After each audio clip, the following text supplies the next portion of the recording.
Put them on. What we gonna do right now is go back, way back. Give me your friend.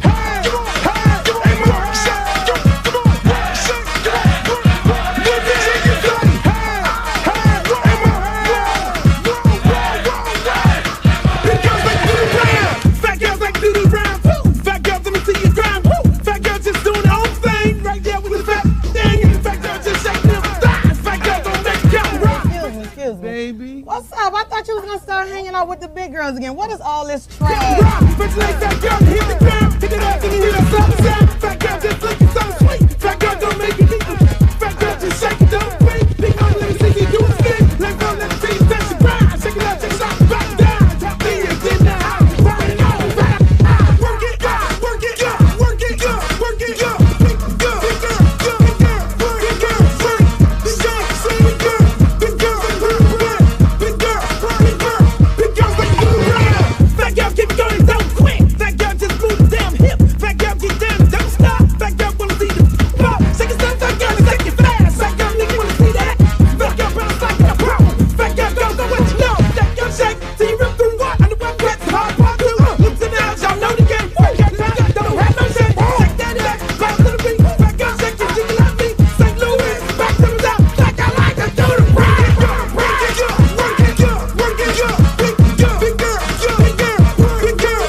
I'm serious. Where you are, not ever.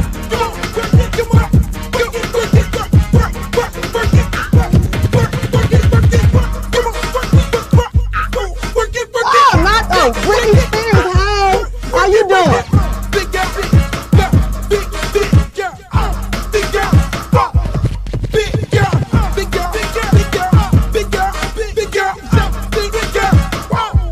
Oh, but ain't the little leprechaun. Girl, your wings is so up. You look a mess. All about the big girls. What about the big girls? Big girl, work it, work it, work. Big and work it, work it, work. Big girl, you done suck all the fat off your ass.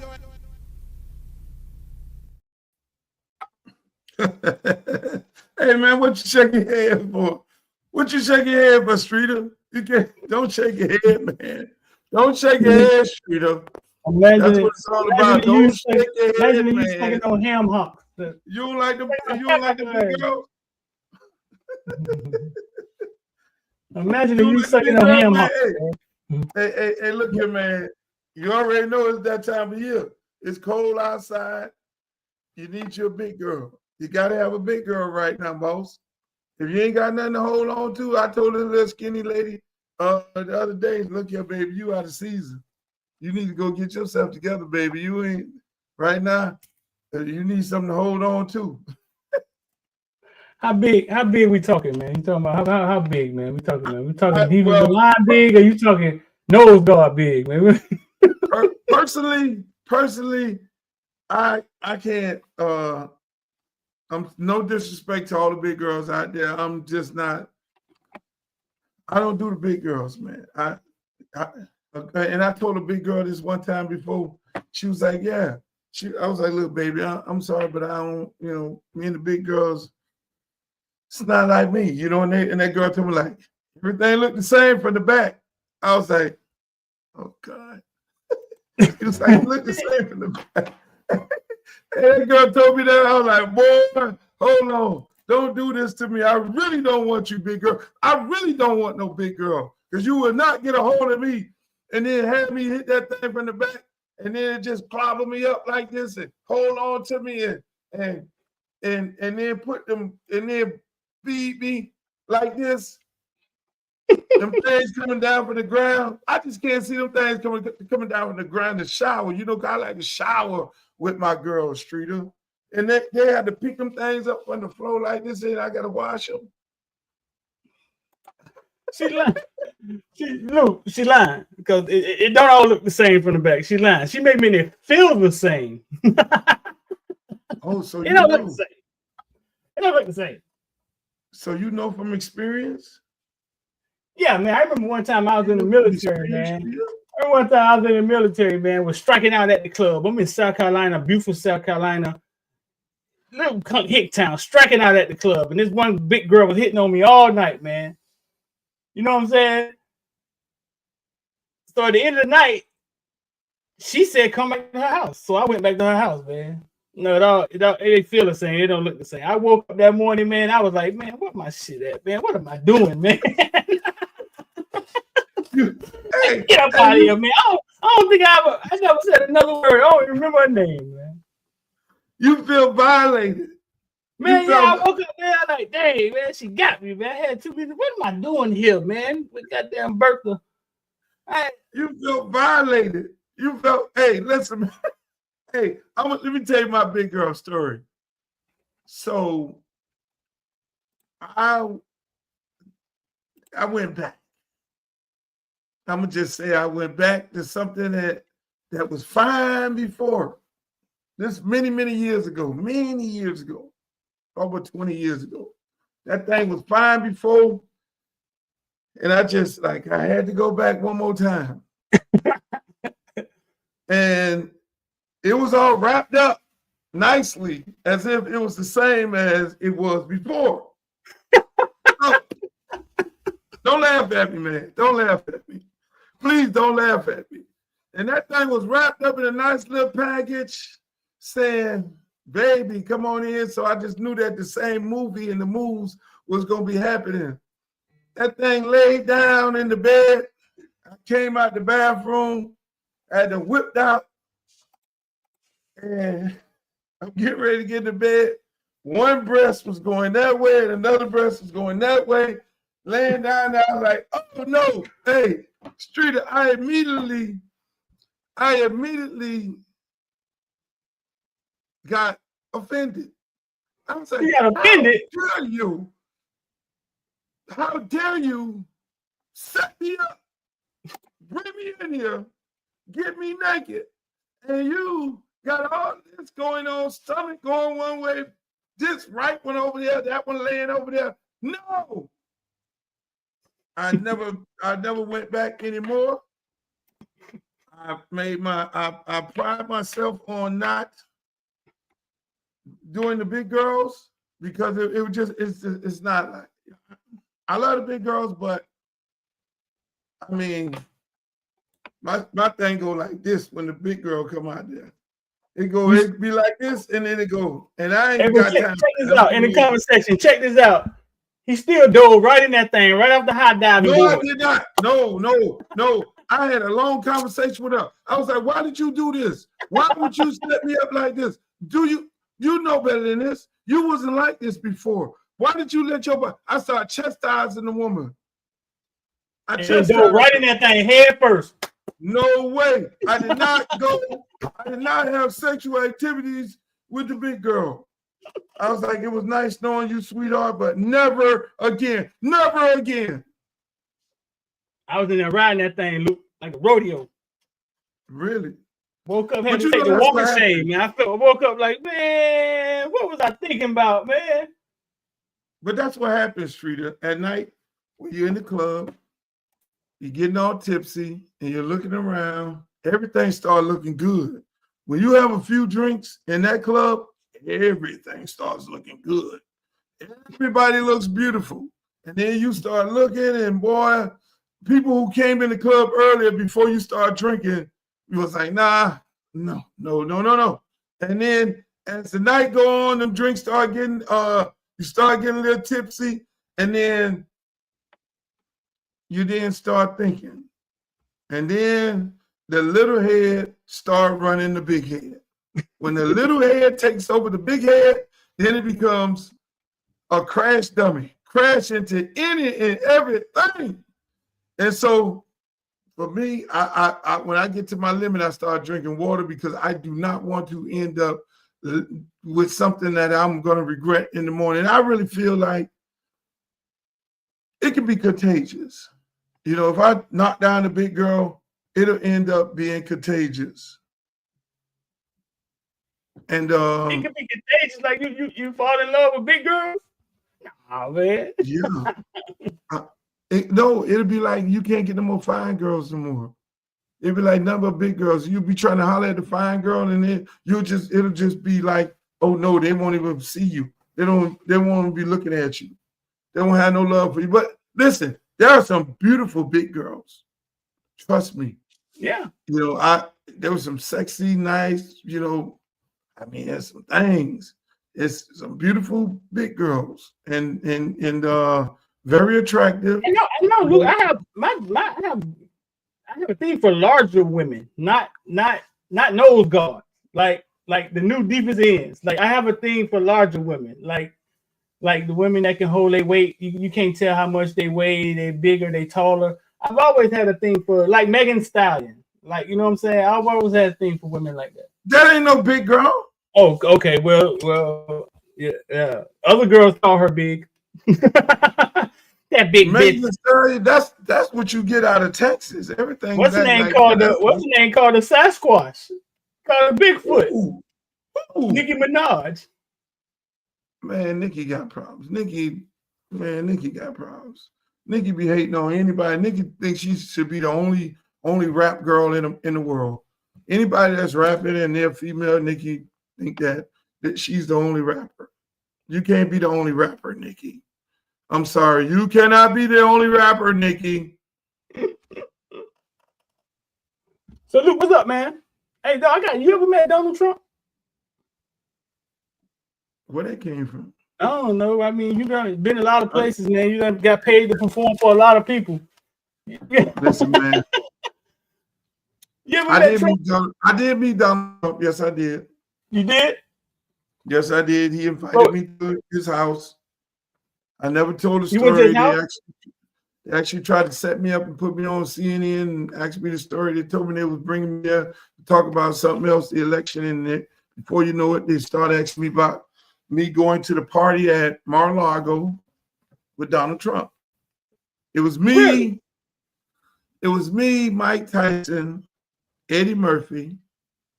And that's why Mike supporting Donald Trump, they're really good friends. So I don't really have no problem with Mike supporting Trump like I have with a whole bunch of other people. You know what I'm saying? But I went to the party and Trump had, Trump was, he wasn't Trump, this Trump. He was cool Trump. He was Trump that hang out with the boxers, hang out with the athletes, hang out with the entertainers, mostly all black. Trump was cool. He had the beauty pageant thing going on where he would do these beauty pageants and and cut deals. Trump really was, I think everything that Puff Daddy is, he took out a page of the book of Trump, to be real with you. Because Trump would have these lavish parties with these beautiful women.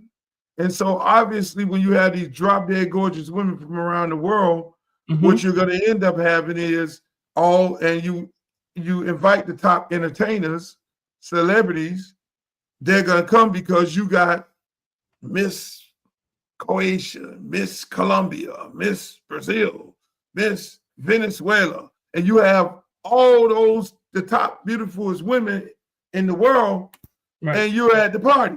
So who's going to turn that party down? And so Trump, you know, invited us one time to one of those parties, and, you know, and it was a lot of things going on. I swore to not ever tell, because I don't tell what goes on. I'll take it to my resting point. Yeah. But it was a real interesting party that I, just like the Puff Daddy party, I had to leave early, I would say. And you got there and they tried to set you up. Come go with me. Eddie, I'm leaving. I'm not gonna stay here. This is a little something there. It's a little too much for me, and I just think Buddy got cameras all over the place, and I would not be caught on the camera and become extorted by the Donald. But he was a cool dude. Cool dude. I went to Mar-a-Lago, walked in there. Nice. There's a whole bunch of rooms. There's a whole bunch of doors. A whole bunch of rooms, a whole bunch of doors. Door number 1, door number 2, door number 3, door number 4, door over here. It's a lot of doors and a lot of things going in, a lot of doors. So I don't tell what happened. But somebody tried to set you up. Huh? But they tried to set you up. They started asking y'all about other stuff. No, it didn't get to that point. I mean, okay. Trump was the host. He was walking around, show us the back where the golf course was, big ass pool. You know, a lot of amenities. I mean, it was like going into a castle. You know, and you know, I remember pulling up. You know, had a driver take me there. I wasn't gonna drive there because I wasn't gonna be caught up in the parking lot when it was time to go. It was time to go. Driver, let's go. And that was it. That was it. I can't tell no more of that happened at the Trump party. People in the comment section saying, I seen Luke in the pool with a crystal ball and 100 women. What the hell did he see at that house to make him say, hey, it's too much going on here? Why would y'all even try and say that? Why would y'all bring that up? Why would y'all bring up the crystal balls in my video? Why would y'all do that? No, you're not going to shame me into telling what happened. I'm not going to tell you what happened. That is not going to happen. Not here today. I swore. So they can only imagine. They can only imagine you saw some shit, right? Like, you know what I'm saying? Because we were looking at you in that video like, good Lord, that's a lot going on. And you talking about you saw a lot going on. So we can move on, bro. We can move on. I did see some things. Yeah, though, I can only imagine. Because you showed us some things. I'm going to keep it to myself. And I'm going to leave it like that, Streeter. We cannot go into, and not especially Trump the president. Trump will have me sitting down in Chrome, calling me an illegal alien. And everybody be like, look, it's not illegal. But you'll be jammed up for about 3 years, sitting up there locked up because Trump think you're going to tell on him. No. Donald, you don't have to worry about it. Luther will not be talking about the entertainment that happened. You are a fantastic host, Donald. Good, you're good with Luke. Fantastic. If you ever need Luke to perform, he all in. No, whoa. He all in. No, you got Luke on your side. If you ever need Luke to perform, he all in. Whoa. Hold on. How did you come to that conclusion? Well, I figure you want to keep it copacetic. The same reason I think Nelly and Snoop didn't perform. You want to keep it straight up with the president, right? He the president now for 4 years. You know what I'm saying? So you ain't gonna ruffle feathers with the president, even though he's a little off. You know what I'm saying? You ain't gonna ruffle feathers with him. If Donald would have called you to perform last week, Luke, you jumping out there? Let me say this. Talk to me. Since you want to talk, see, you slick. You just like one of them real reporters where you want to segue into something. Ladies and gentlemen, this is when Streeter tries to segue into something like, okay, let's talk about Snoop. You should just go ahead and keep it a buck. Just say, I want to talk about Snoop, Nelly, what the other boy name is, Soldier Boy, and all these people You just go ahead and tell me that. Montez Miller, what's up, Montez? You need to come on down here and be the producer when you're ready. Hey, let me say this. Let me just say this. I found this very interesting about how much energy, and it was bothering me. It was really bothering me, especially when people started sending the clips out. I did not know Snoop said what he said. 2017, those clips. I did not know he said that. I don't know if you got that clip and you can play it, but I'm gonna just say this. It was bothering me. So I'm still lost for words, but I'm trying to put the words together the right way because I love Snoop Dogg. Snoop Dogg, Rick Ross, those are my guys. I love them boys to death. I mean, our relationship go deeper than fish grease. I mean, Snoop, we go way back. We went through some things and we came out of some things, and those are my guys. And so, I mean, go ahead and play the clip. Ready to go? For Donald Trump, huh? Let's see. So ain't nobody gonna perform Trump, huh? See what Snoop talking about, Which man. one of you jiggle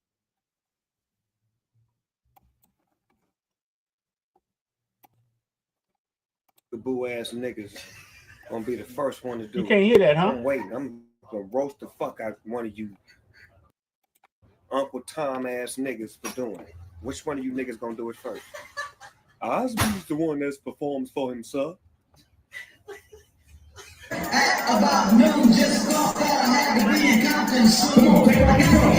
Before the day begins, before my mother starts bitching about my So y'all can hear.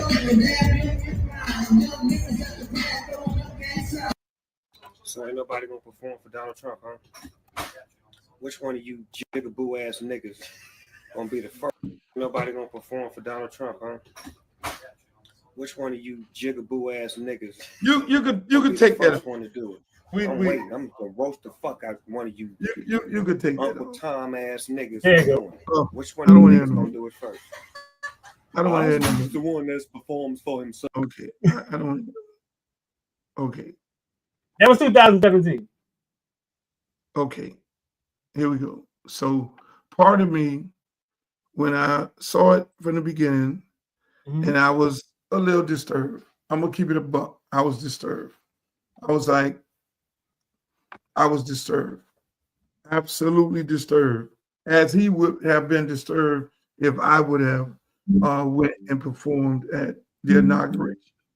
But you always know that there are different things that are involved, right?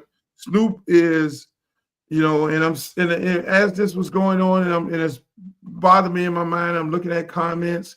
I'm looking at people attacking him on Twitter, on Instagram. He ain't running from nothing. He just, still doing what Snoop doing his posting on Instagram and all that. And Nelly trying to get out in front of it. Shit that Nelly was saying made no sense. He should have just said, I'm a Donald Trump supporter, and not try and make an excuse for it, because in everything that he said, if you listen to his comments, I don't know if you have that, he just need to just go ahead and say, look, I'm a Donald Trump supporter. Everybody would have been fine with that, which is understandable. Ross, Snoop, it bothered me. It bothered me. I didn't want to say anything about it. I just left it alone. I'm like, okay, because I go way back. I fight politics, and we all have, dealt with politicians. And I go back to looking at, what Muhammad Ali and Jim Brown and all those guys, when they sat down at the table, fighting for Ali because they were doing what they did to him back in the days. And so I look at us as that. We are ambassadors, and we are the voice of the voiceless. Snoop, me, Ross, Ice Cube, all of us, us, OGs in hip hop, and some of the young guys, the Kendricks, and all these guys. We're the voice of the voices of the people of the hood. You know what I'm saying? And so when the hood is being attacked by a man like Donald Trump, and the way he had attacked the hood, calling Haitian people, calling the country of Haitian a shithole, calling say Haitians eat dogs and cats and immigrants, the way he went about it and the things that he said about black people, it was just not cool. You feel me? And so that was the Donald Trump that wasn't this Donald Trump is not the one who invited us to the house, who we hung out with. Right. This is a totally different one. He's a totally different individual. That Donald Trump back then was a Democrat that was willing to do anything and help or just be a part of black culture, because he did something wrong when it came to Central Park 5. He did something wrong. But then now going back to this, Streeter, I felt some kind of way at the beginning, but I looked at it like this, and I said, I stepped back, and I took my political hat off, and I said, well, at the end of the day, we are entertainers. And I had to say to myself, have you went to some places, Luke, and performed where you wasn't like, this is not your vibe here. You wouldn't be staying here hanging out with these folks, but you had a job to do, which was go and do a show. Right. And perform, entertain these people. They're not my vibe, and get the fuck on down the road. You feel me? I've performed at places like that, not knowing where I'm going at, but even if they did told me on the way there, hey man, you going to this type of place, and this is the crowd. Okay, I'm going to do my job. No different than a doctor. And I asked the doctor this the other day. I was like, if some neo-Nazis shot up a church, killed some innocent black people, and these people came into the emergency room, would you treat them? And the doctor said, it's my duty to treat them. Right. You feel me? Yeah. Like you go out and interview people who you don't like. You're a professional. It is your professional job to go and do the job. You may not like who you get ready to interview, might not like them personally, but you have a fiduciary duty to go do that. So then I looked at this, so I looked at it from that standpoint, but I did say, damn. But then the saving grace for me was for Snoop Dogg. What Nelly was talking about was on some different shit. I wasn't feeling nothing he was talking about. Fine, Nelly, fine, you're gonna do what you do. But then when I looked at Snoop, and Snoop said, I'm there for crypto. The crypto guy booked me there. I wasn't there for Donald Trump. I was there to perform for crypto, which probably is one of his sponsors. But still understanding the backlash and what you're going to get. Right. You're going to get smoke. But I'm going to give you this, Streeter, and I'm going to put something on your mind. People can feel how they want to feel. You know what I'm saying? I'm going to always love Snoop. I'm going to always love Ross. But I looked at this, right? And I looked at the band from the HBCU. Mm-hmm. They performed at the parade. I looked at the comments. Oh, that's great. Oh, I saw them perform before. Oh, that's lovely. Go my school. I'm like, okay. Kind of confusing. Kind of confusing. They posted a GoFundMe and they raised $300,000 when they announced that they were gonna go perform for Trump. Posted a GoFundMe page, raised $300,000 that they could have kept to the school to go perform for Donald Trump. They did not get no smoke. No smoke. Zero. Because I sat there and I looked at the comments. Saw nothing on there. Everybody was so happy that they were performing for the president at the inaugural parade. Everybody was all excited about them, but everybody came for Snoop. Everybody came for Ross. I mean, hey, you can't have it both ways.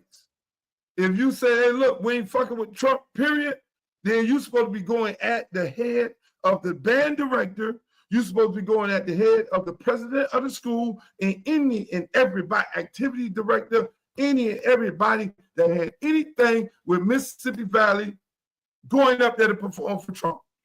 I didn't see shit, man. I didn't see nothing. People were so excited that they were performing, talking about how great their performance is. They've seen them perform every other place. And I'm sitting there. Go. Don't take my word. Go to Twitter. Go to Instagram. Look at the comments. Nobody had anything bad to say. But again, I know those are kids. They don't know no better. The kids don't know no better. They done took freaking, they probably ain't even into what the hell Donald Trump is trying to do to them and their education and their well-being for being Black Americans going forward. They don't know, but the adults who took them there do know. Zakir Foster say having students experience the presidential process is not the same.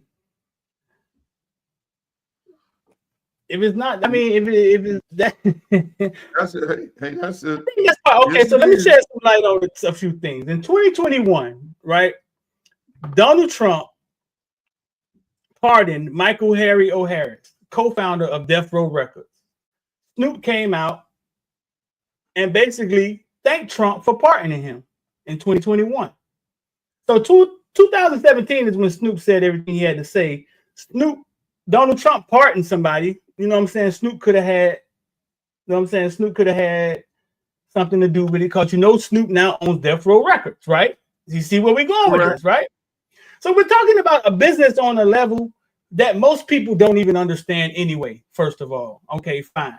My problem with this is that for everybody that's telling Snoop to say no, Nelly to say no, Ross to say no, when them people say no, right, that's a fight that they have waged with Trump or whoever invited them. There's no black party. There's no black place we meet up and be like, okay, listen, all the blacks on the Zoom, we ain't performing for Trump.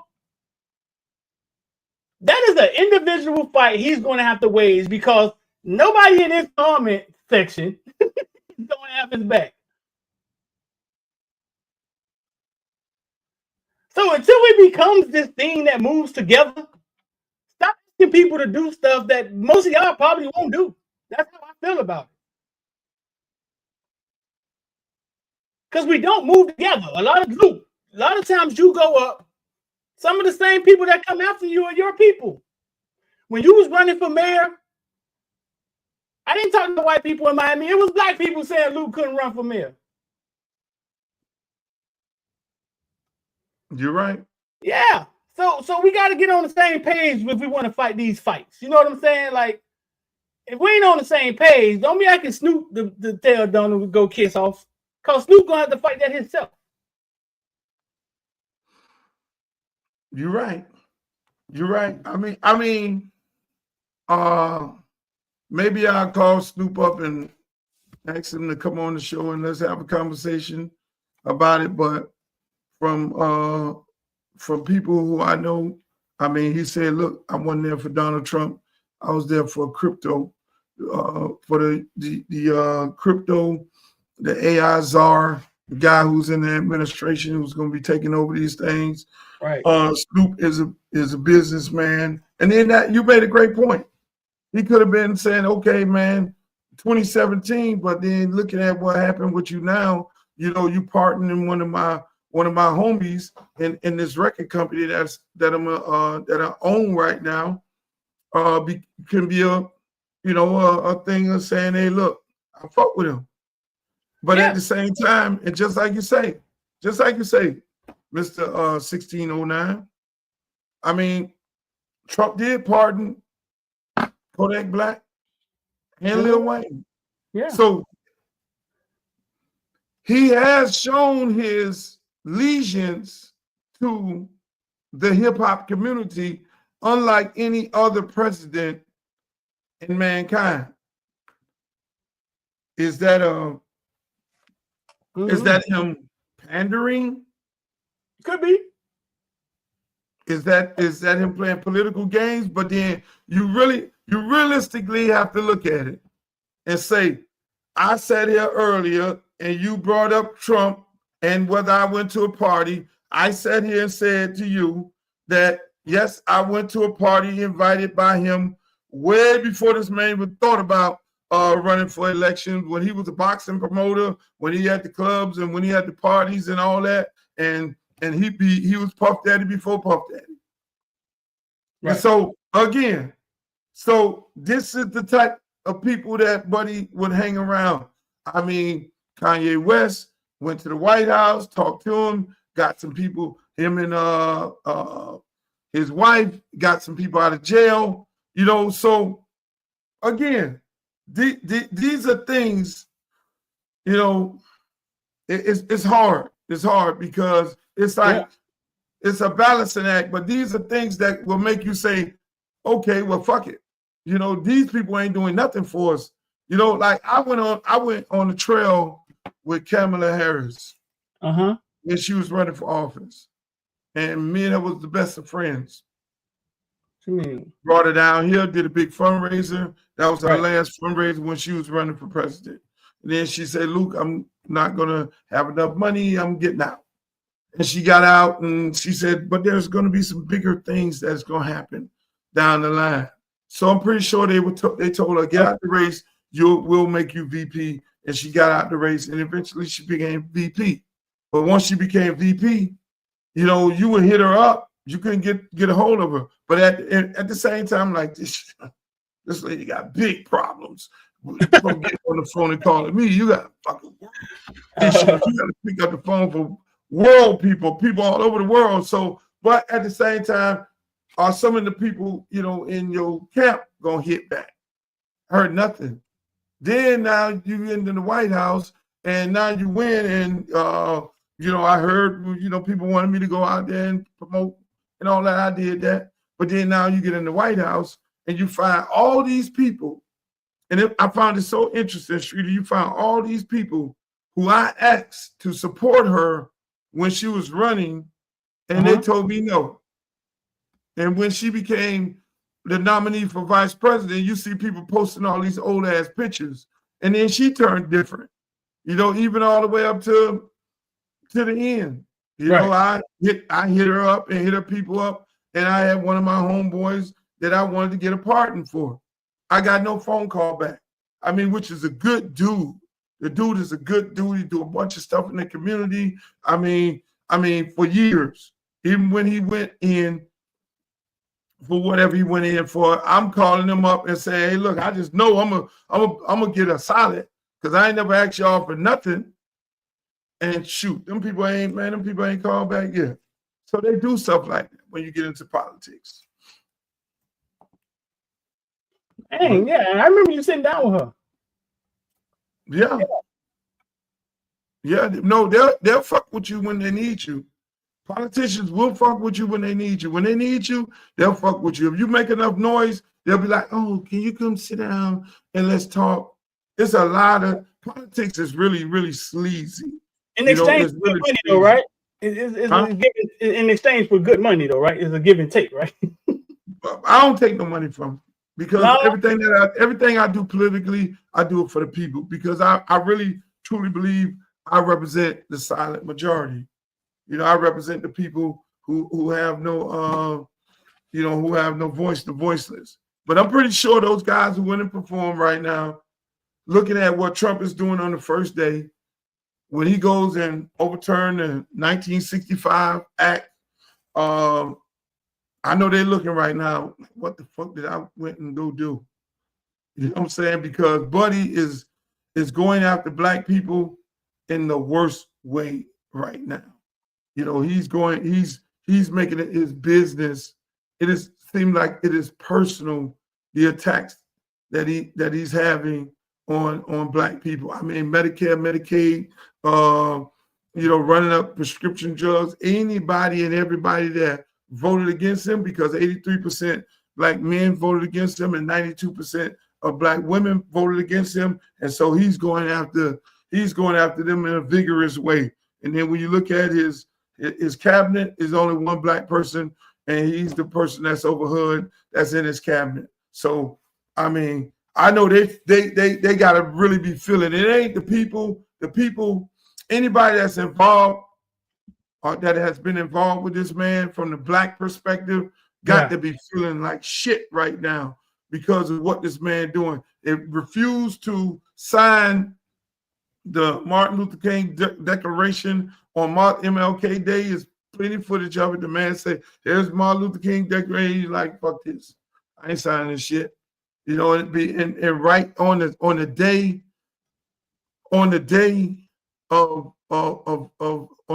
of Martin Luther King. I mean, these guys fought so hard. People died to get this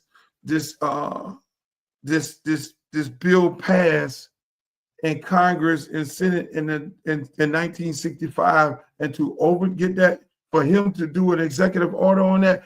Let's keep it a buck. He can't overturn it, but it's, you know, because that would take an act of Congress. But I mean, what he did was straight bananas. So, I mean, so you one of the few people I know that totally understands this stuff, right? How much can he do? What power does he have? Well, right now he could. What he strategically did was take control of the House and the Senate. You know, he created a party which is a mega party, which is a fraction within the Republican Party. He strategically, over 10 years, you know, at first it was Republican Party, right? And then it was conservative Republicans, and then it was moderate Republicans, and then it became Tea Party. You know, Tea Party became real racist. You know, they would spit on black Democrats and things like that. So you heard about Tea Party. So he then took it upon himself and say, okay, I'm gonna flip from being a Democrat to being a Republican. And he said out his mouth that because, you know, Republicans are stupid. And so what he did is he found his niche with Steve Bannon and a couple other people, you know, who gave him this right-wing roadmap to getting these folks in rural areas who don't necessarily go out and vote. Republicans are going to be Republicans regardless. And he created a party within the party, which is called MEGA. He got a flag for MEGA. I mean, that should be treated. People should treat that flag right now as the replacement of the Confederate flag. That is what black people should be saying right now. That is the replacement of the Confederate flag, because everything that flag represents the same thing as the Confederate flag. And so we need to start doing labels with them. But the unique thing that they did when they created that mega party within the Republican Party, they hijacked the Republican Party. If you weren't mega, you were going to get voted out or voted down in your areas and all that. So he went mega steroids. That's the same thing that black people need to do within the Democratic Party.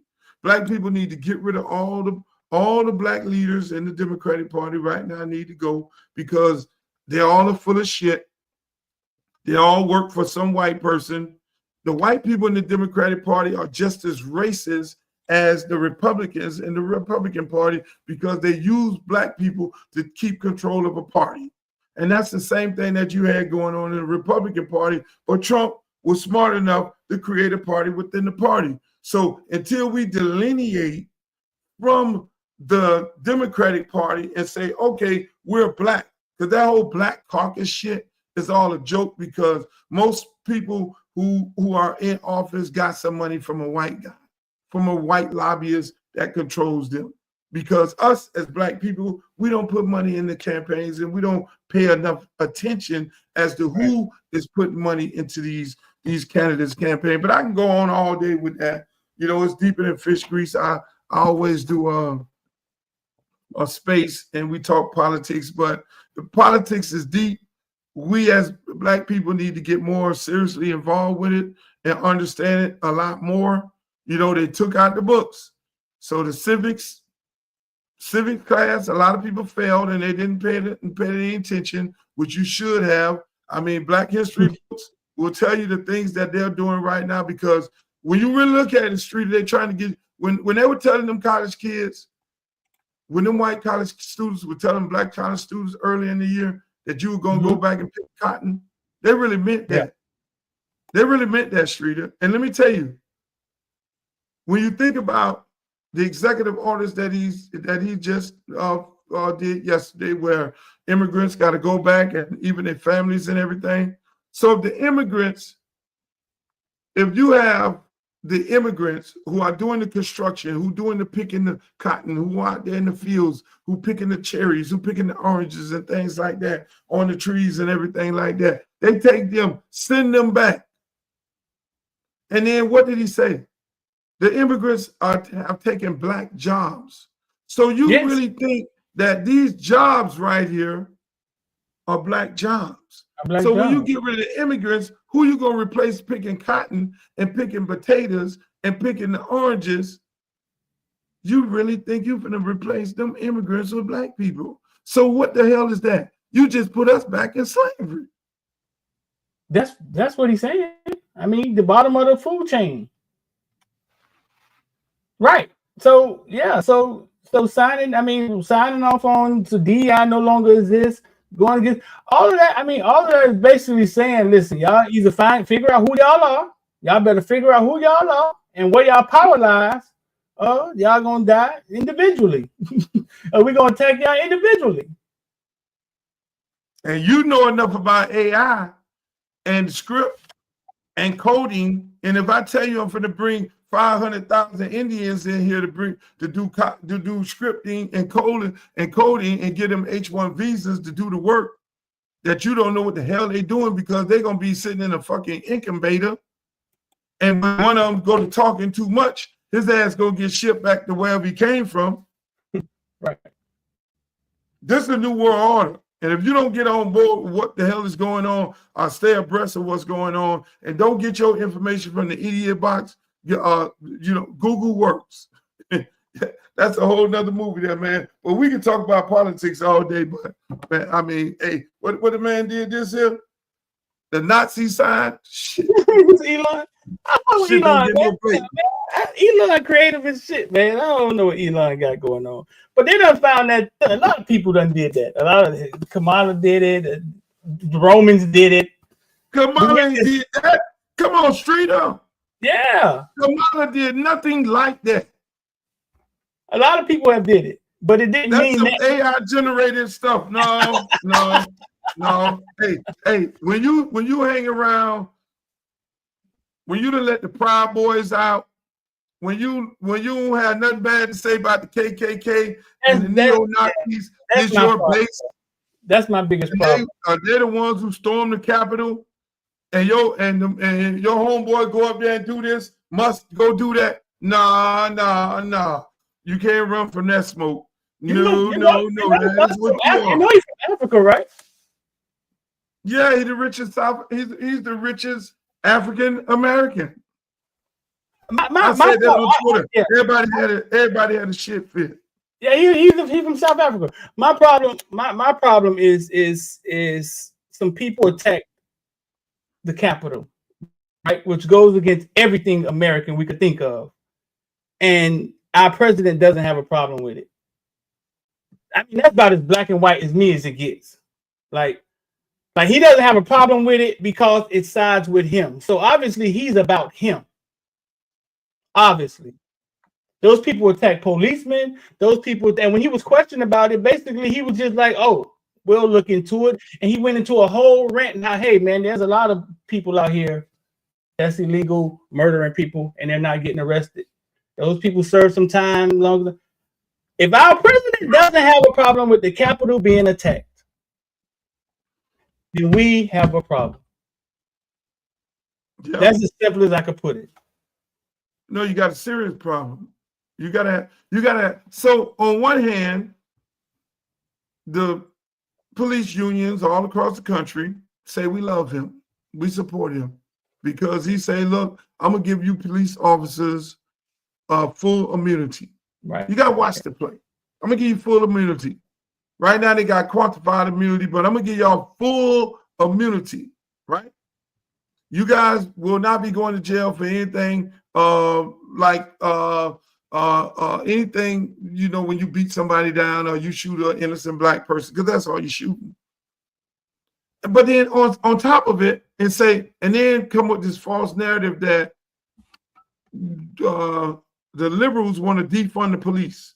Black people want to defund the police. Right. So you come and say, oh, you want to defund the police, but and they don't like police officers. So police officers too dumb enough to then sit back and say, oh, we fucking with Trump. Everybody else is against us. But at the same time, they stormed the Capitol, break police officers' ribs, beat them down, I think killed one of them. All of a sudden, you're for police officers, you let these people out of jail? You just say, fuck it, I'm letting all of them out of jail who vandalized, who what we call B&E, broke in to a building, stormed it, broke the windows down, all that. You let all these people out of jail. Really? Really? And you say you for the police, and they beat down police. You say you for the police. No, you can't do that. No, man. When you, I mean, you can't. It's so many things Buddy did on day one. Nobody has to beat any of these entertainers down. They're looking at it right now, and they're saying to themselves, "Shit! If I thought it was one thing, it was another thing." Because they have a tendency of giving and taking, but they keep feeding their base. Is politics 101. I mean, when this man revoked the 1965 Equal Opportunity Employment Act, that's serious. And that's women too. Basically signed the order also saying that, hey, it basically saying you can come in the workplace and because you black, I don't have to hire you. I can actually pay you less. Before you, before it's like, hey, look, you got to pay me the same amount of money you paying Buddy here. No, ain't no more of that. Anything involving DEI, affirmative action, Buddy just totally got rid of. That's what he ran on. But again, elections have consequences. People can sit here and they can cry and they can whine. But at the end of the day, I sat up here and said, get your ass out there and vote. People made all these excuses about Kamala that they wanted to, that they had a problem with her personally, but you could not attack her policy. See, What you have to do is, Streeter, people, you can't worry about the candidate. You got to worry about the policies and the things that you will be losing if that Kamala Harris didn't have to say shit. She didn't even have to have an agenda, but saying, I'm going to protect every right that we have from Medicare, Medicaid. I'm going to keep the Civil Rights Division within the Justice Department. I'm going to just keep this shit like it is and not have an agenda. You should have voted for her because Buddy here is getting ready to undo everything, which he's doing right now. That's going to hurt you. And so that's what you got. You got to live with it. Elections have consequences. I already say that. And so people just going to have to buckle up, buckle down, and take the midterm serious, because you can't take back the House and the Senate in 2 years, because in the House, everybody go back to vote for 2 years, and y'all better get your shit together. That's basically what it is. Yeah. But in order for him to do something major, he has to have Congress support. Yeah. But he controlled the House and the Senate. He controlled Congress. See, Bystone, well, whatever the name is. I'm sorry, but too many brothers. Okay, well, that's that. I ain't gonna say ignorant, but that's the dumb shit they run around on top of the internet with. Hey, look, you got what you got. You got what you got. You'll see who get locked up and get shot up right now with no repercussions and all that. All I'm doing is you better protect your own. Don't go to crying and talking about you want to march and shit if you voted for Donald Trump. Don't go to crying. No, don't do that. Don't do that. When you walk up in your job and they tell you to take your ass home, don't do that. When they don't pay you the same amount of money they pay some little 12-year-old who just came out of college doing your job, and they say, we ain't got to pay you that same shit. Don't go to crying when grandmama call you up and say, I need some money because these prescription drugs is too goddamn high. Y'all set up and talking about, oh, y'all worry about Kamala locking somebody up 20 years ago and you ain't want to vote. You voted for Orange Man. Bring me some money, honey. When your homeboy in the hood go to the hospital and he ain't got no insurance, and the hospital get their ass a Band-Aid and say, ain't no such thing as Medicare and Medicaid anymore. I'm sorry. We can't treat you, boss. And you're going to talk about, well, Kamala locked up black people in Oakland. Well, goddamn it, every prosecutor lock up black people. Black people in jail everywhere in America. All right.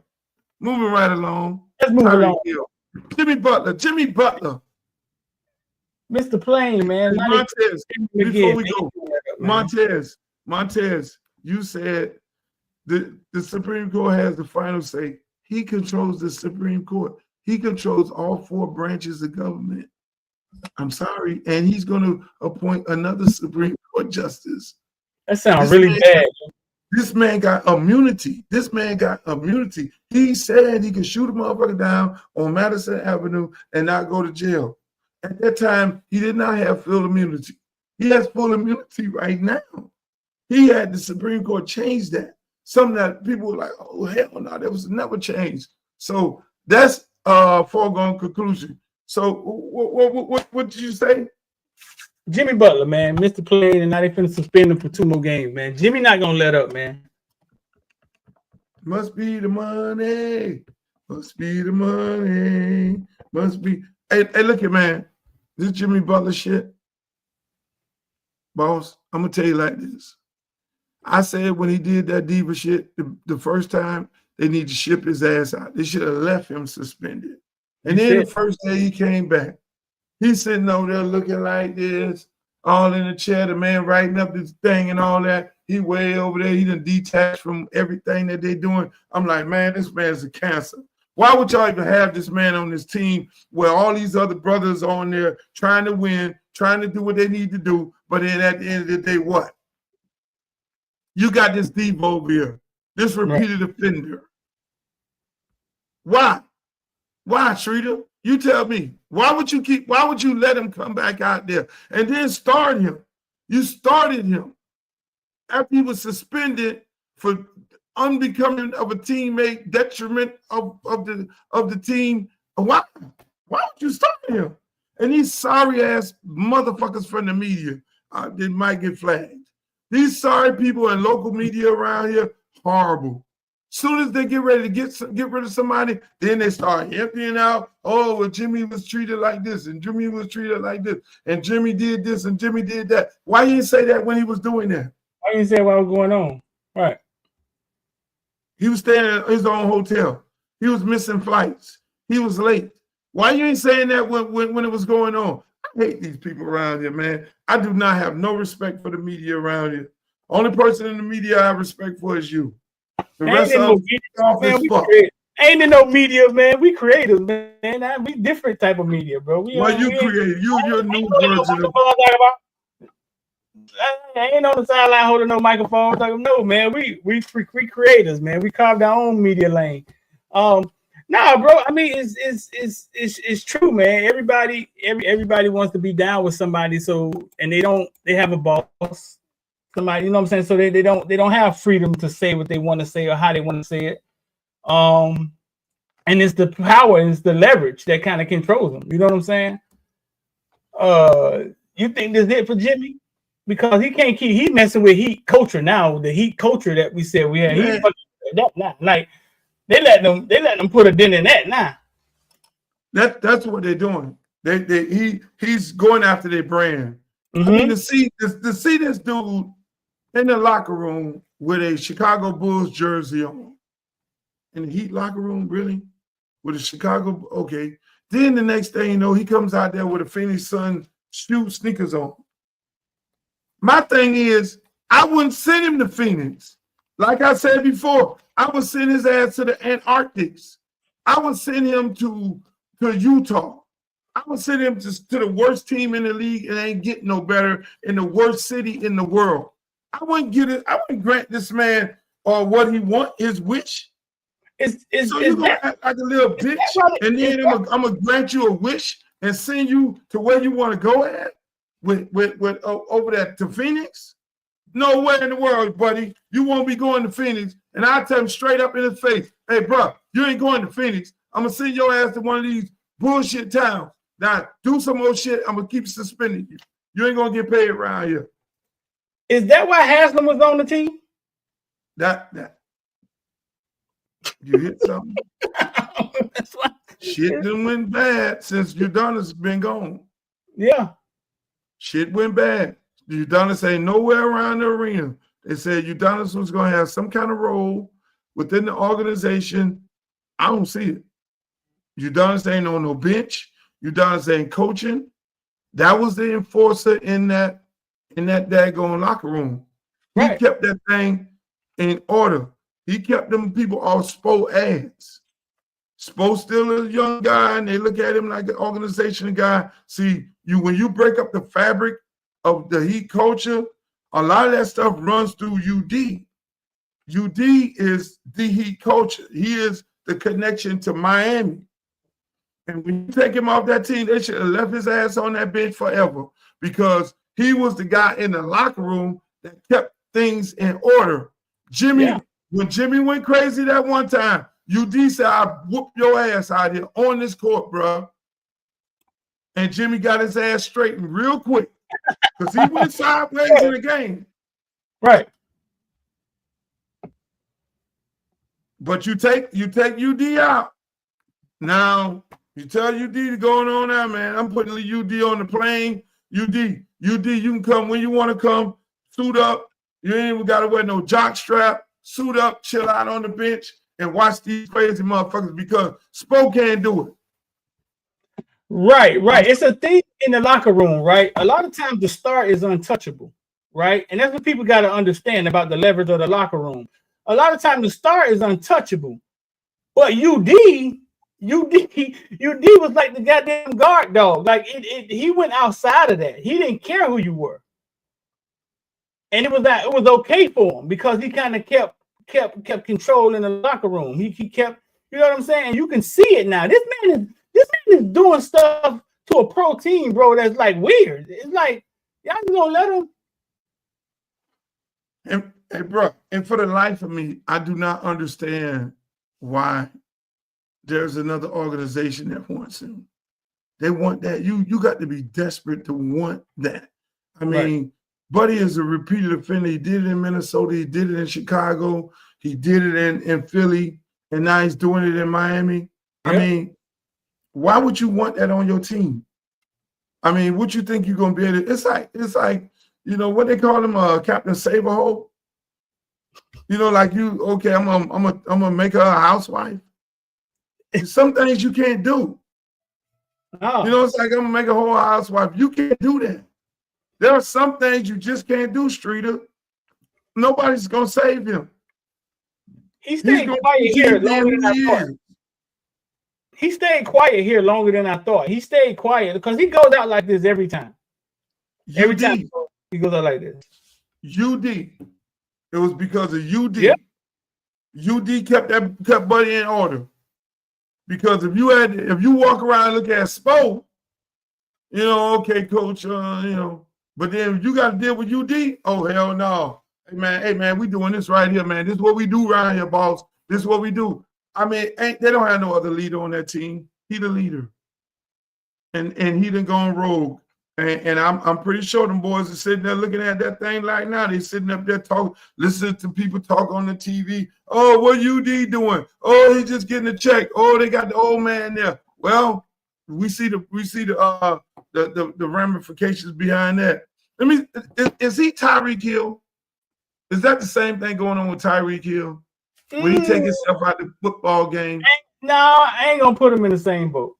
No, Tyreek didn't do all of this out of Kansas, and he only been to 2 teams, right? Right. Yeah, so I wouldn't put him there yet. Jimmy Butler did this like 4 times. Jimmy Butler went against Wade. I mean, Tyreek been complaining all year Omar Kelly wrote an article in the Miami Herald. I mean, just like one thing I can say, I can't throw everybody in the media under the bus, but Omar during the season outed Tyreek. He went off on Tyreek, called him every type of diva in the world. Damn, they called him man a straight bitch. You feel me? Yeah, Omar Kelly went hard on him. I mean, went straight hard. You know, like, hey, man, this dude right there doing this dude doing that. Man, he on some whole shit. You know, it's like, oh, Lord, Omar. You know, Omar, I'm like, hey, Omar.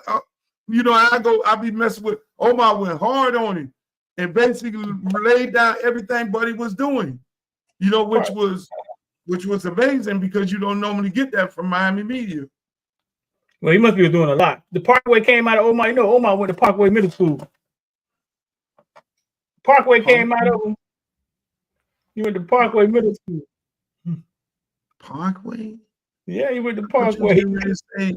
I thought you was getting ready to say like Drew or something. Oh, like man, that. everybody ain't from the hood, man. Everybody ain't from the hood, bro. All right, everybody ain't grow up eating poking beans. Well, I'm sorry, I'm from the hood. I'm from the damn hood. You know, I just think everything is hood. Parkway is goddamn open locker. What the hell? That ain't like that's the suburbs. Parkway. Listen, man, I'm gonna leave Parkway alone. Okay, Parkway is the hood. Yes, sir, buddy. Parkway is this, but I'm saying, man, I think the town that got soft. I mean, yeah, you hear the stories of Don Shula. Don Shula ain't take no shit from nobody.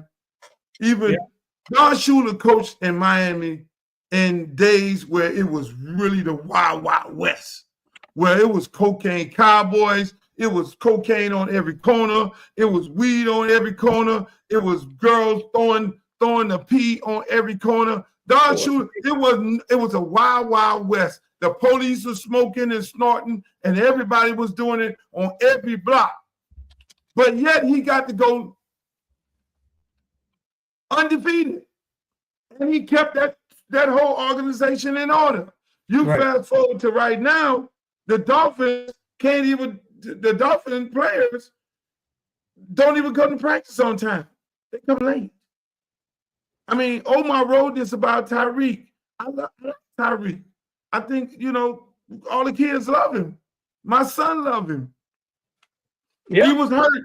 Like, Daddy, they getting ready to get rid of Tyreek. I mean, all the kids love him. They look at him like he one of them. But now you coming in late. I mean, half of the team in booby trap. I mean, if the place burned down 8 weeks ago, they probably would have been in the playoff. But I said this. Mike McDaniels,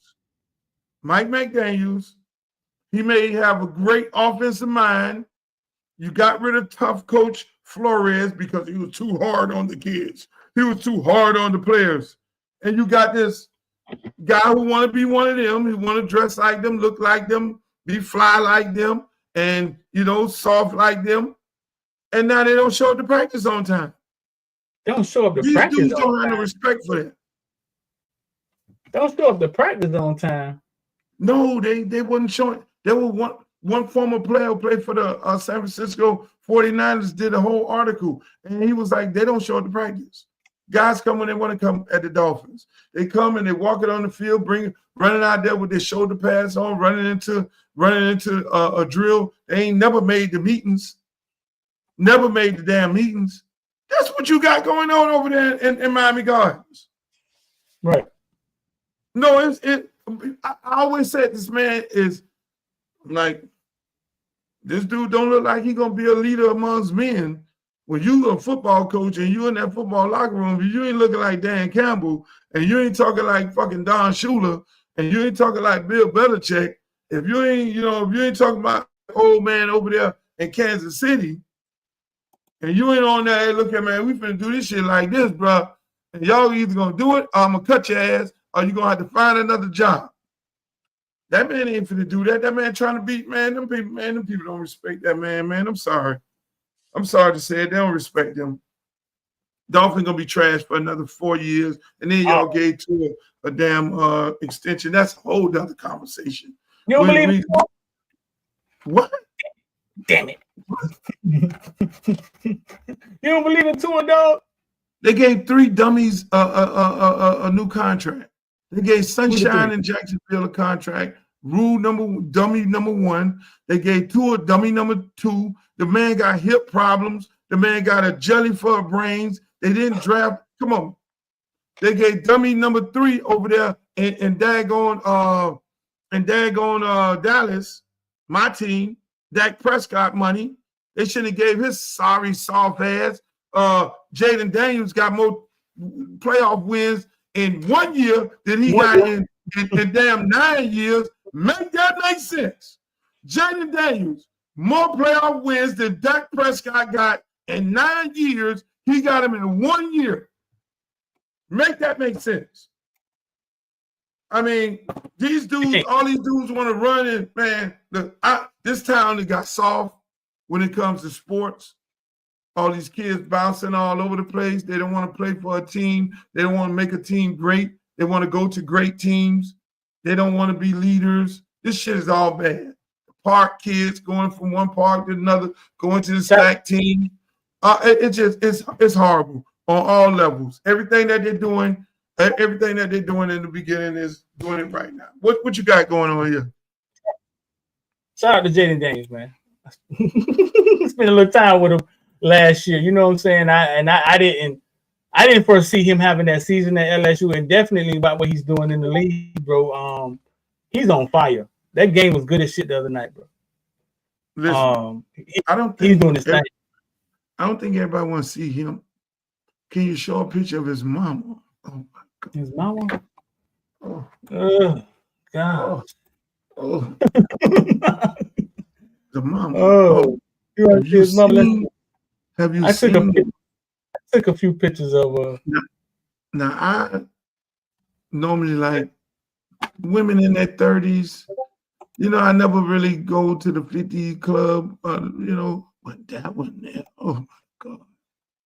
And she follows me. She follows me on Instagram. I didn't even know that was her. I just seen this lady keep posting Jayden Daniels. I thought it was a fan. And then I looked on something and they had her standing up and they took a picture. She was talking to the owner and them bow legs. And that, I'm like, oh my God. Whoa. And then I'm looking on there and I click on him like, shit, that's the mother. She follows me. Oh man. Hey, Streeter. I took this picture of her at LSU Spring. Mama. Oh my God. Oh my God. I don't have enough money. Oh God. You see that? Do y'all see that? Do you see that, George? Look at the mama. Don't look at my woman any kind of way. Do not comment or look for that is my woman. I'm in love with her. I hope she don't have a husband. Please. She ain't got no husband. It's her and Jayden. It's her and Jayden. That's my woman. That is going to be my wife. I'm going to marry her. See that? Look at the mama. The kids say, I guess sports talk is over. This is sports talk. The kid, this is what men do. This is sports. This is sports. This is a contact sport. See, Streeter boy, you fast with the trigger. You are fast with the trigger. She tough. Look at the mama. She tough now. What? I know my talent. I got an eye for talent. Yeah, eye for talent. Luke, Ray Charles can see this now, Luke. Come on now. I got an eye for talent. You ain't seen it. You ain't want to show Jayden Daniels. I don't want to see him. I want to see the mama. Look, bring me back to that picture. Come on back to the picture where she's sitting there with them legs. Are you freaking serious? Give me the man. Come on, man. She controls the picture with the legs. Go back down. No, not that. Not that. Not that. No. When she's sitting there. No, over. Not that. No. The one I took. That right there. Oh my God. I'm in love. Yeah, I took this picture of her. We was at the spring game, man. LSU spring game. That's my wife. Can y'all send her this clip? I'm in love with her. I'm in love with her. Joy says full contact. Okay, come on. We gotta move on because we'll sit here all day and me confessing my love for her and Uncle Luke in love with Jayden Dan. We're going viral. We're definitely going viral after this shit. Hey, that right there. And you know she in her 50s. You see what I'm saying? Y'all young girl, man, come on, man. Come on, man. Get that off the screen, please, because you are distracting me right now. You are distracting me right now. This is a distraction. All you gotta do is show. Anytime you want to shut me the fuck up, just show that picture right there, and it'll come on, man. Come on, man. No. Okay. No. Come on, man. You was in the pool with 100 women, man. I know you don't act like that, but I'm surprised to see you acting like that about a red bone, bro. Listen, that woman fine as all outdoors. And I'm a sucker and she's for sassy too. She's sassy too. She ain't she's sassy. Yeah. She ain't uppity and yeah. And that's what I'm in love. I love professional women. I love women who doing their shit, doing their own thing. That's what I fall for that every time. I'm not one of them dudes who be running and scared from a professional, beautiful woman. That's what I like. I can't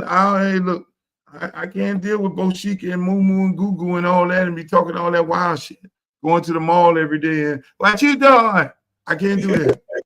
So meanwhile, back at the ranch.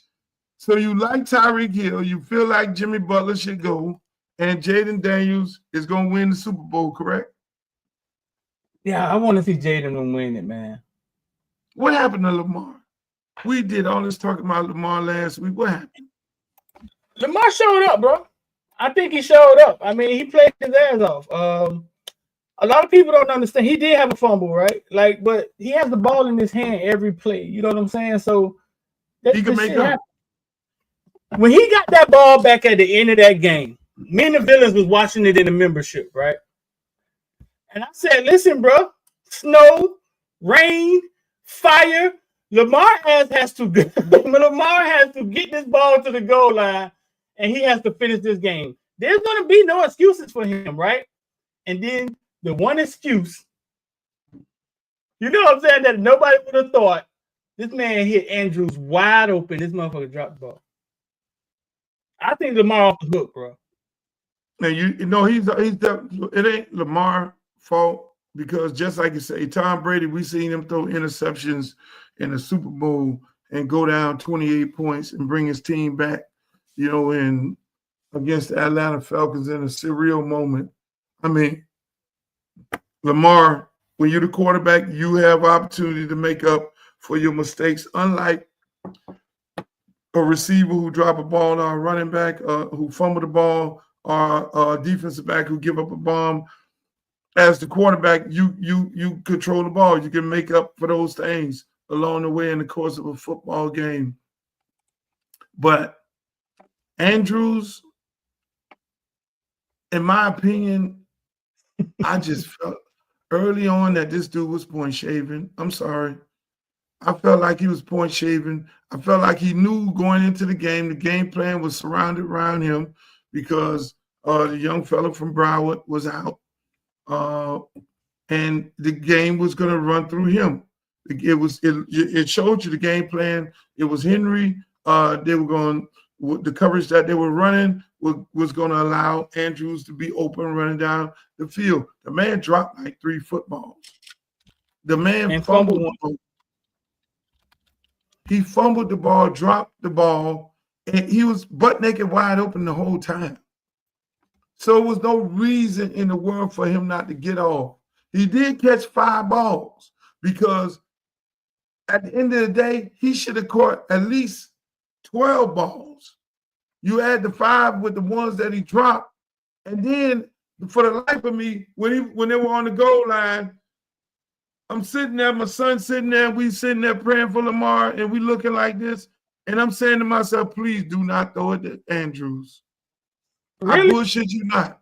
I said, please don't throw it to this motherfucker here. Because this man here, he ain't working for Lamar. He ain't working for, he on some different shit. And that man rolled out. He looked in the back of the end zone. He looked for somebody else. And then it was Andrews. And then all that was covered back there. And then there were Andrews.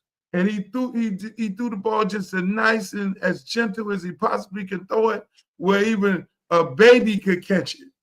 And that man did this here, and the rest is history. And the people in Baltimore is burning up his jerseys and everything like that. You can't make it up.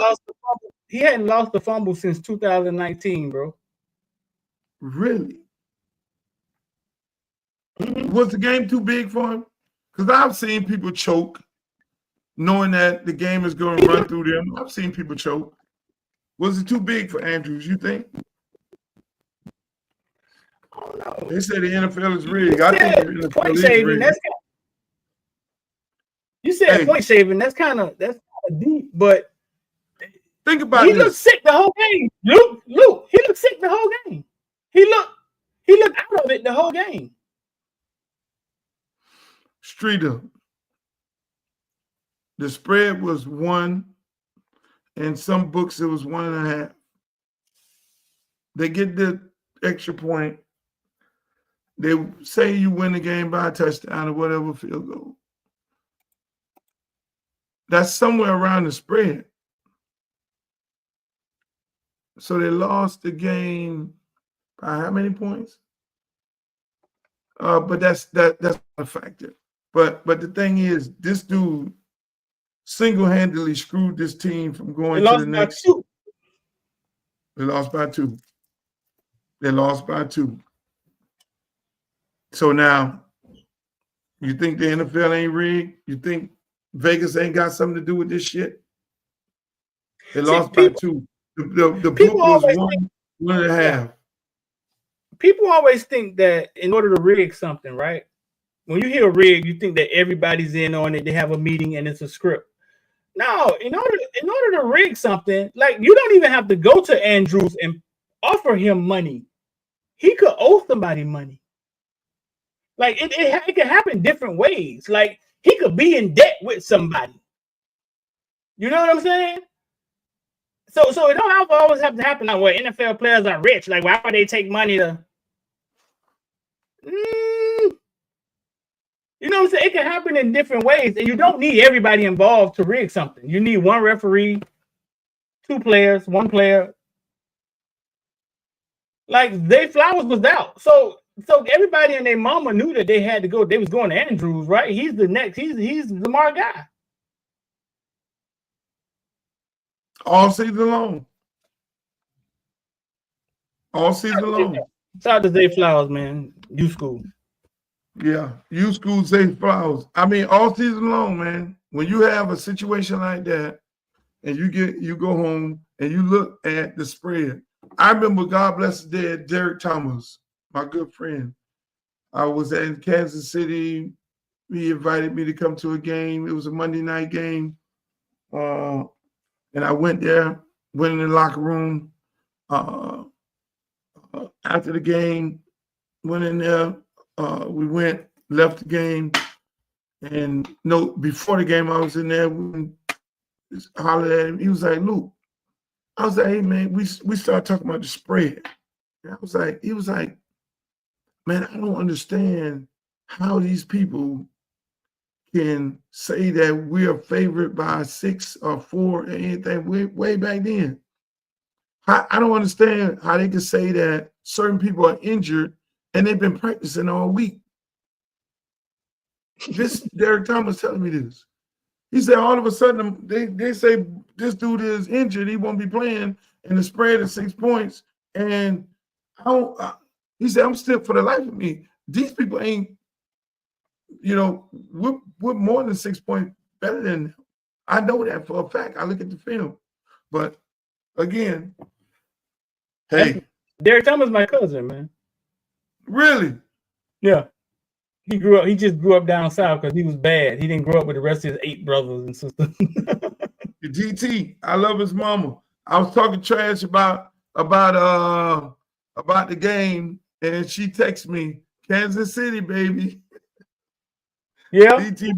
DT mama text. You think Patrick Mahomes getting the Jordan treatment in the NFL? Yeah, and I also think, I mean, when you get to that point, you kind of deserve it. Like, you deserve some type of treatment. When you're that guy. It's only a few of those guys. Really? Yeah. So he can go dance around the sideline and hold the ball, act like he's not going out of bounds, and somebody hit him, and he's supposed to get a flag in that situation. Somebody has to be protected. I mean, so Lamar gets drugged up under the stands and don't get a flag. Jalen, that was horrible, dog. That was a hip tackle. That was a hip tackle. That was a horrible when they tackled him out of bounds. That was horrible. I'm not saying don't call. You asked me a question. You asked me, does he deserve? And I said yes. You didn't say Lamar. You didn't ask me, does Lamar deserve to be treated like a like a rag dog? No, he don't deserve that. But I think certain guys. I remember Roger Bell told me a story about Kobe Bryant, where it was evident that Kobe Bryant was getting preferable treatment from the refs. He said Kobe Bryant looked at the ref one game and basically looked at the ref and told the ref, hey, call it straight. He said, and that night he got more free throws than he ever got in his life. The game is definitely rigged. Speaking of rigged, the police locked up our homeboy Sapp. Yeah, they did. And they did not know Warren Sapp had his own body cam. They locked up our homeboy Sapp. See, I knew about this because he was telling me about it. You got the clip when he got locked up. There we go. Yeah, yeah, dog. I talked to Sapp for an hour yesterday, dog. They messed with the wrong one. Doubling the speed limit, right? I don't know. She's writing the ticket. No, I just heard her say that. But I was always, I understand that, but like I said, with the amount of traffic, I'm trying to educate you, man. And it's okay. The amount of traffic that's and Shar, we got is not double 35. Is what I got in on my That's radar. not double Go ahead 35. and take it to court, but it's No, it's not double, but you were saying But doubling the you're speed almost- limit. You didn't double it. Okay, but 30, you're you have going over the speed limit. I got that, but you said doubling the speed limit and you didn't double the speed limit. Okay, well, There's no I reason got to exaggerate it when you got the well, I number. got it, and I wrote from what I got. I got you, but you said out your mouth No, doubling I the said speed what I limit. said, but I didn't write it for double. Then I wrote it for No, what I but got. what you're saying is incorrect. But just for future reference, through this You'd time, like to be it's correct, 35. that's Will you all. go over the overtime? Factual. Hold on, I'll stop at what? No, there you're at. You're telling me to do what? What do you mean? Stop what? I'm dead at shit. Dead at shit. Obstruction is a physical thing. I'm not in between. Obstruction is a physical thing. You know that, right? You do know that, right? Obstruction is a physical thing. What did I do that physically obstructed? What did I physically do? It's a physical action. Obstruction is a physical action. Not freedom of speech. Not freedom of speech. You know, that's constitutionally protected, right? Yeah, that's right. What's your name of that number? 588. What's your name of that number? What's your name of that number? What's your name of that number? 734. Ooh, 734. You're being detained. Detained for what? Detained for what? What am I being detained for?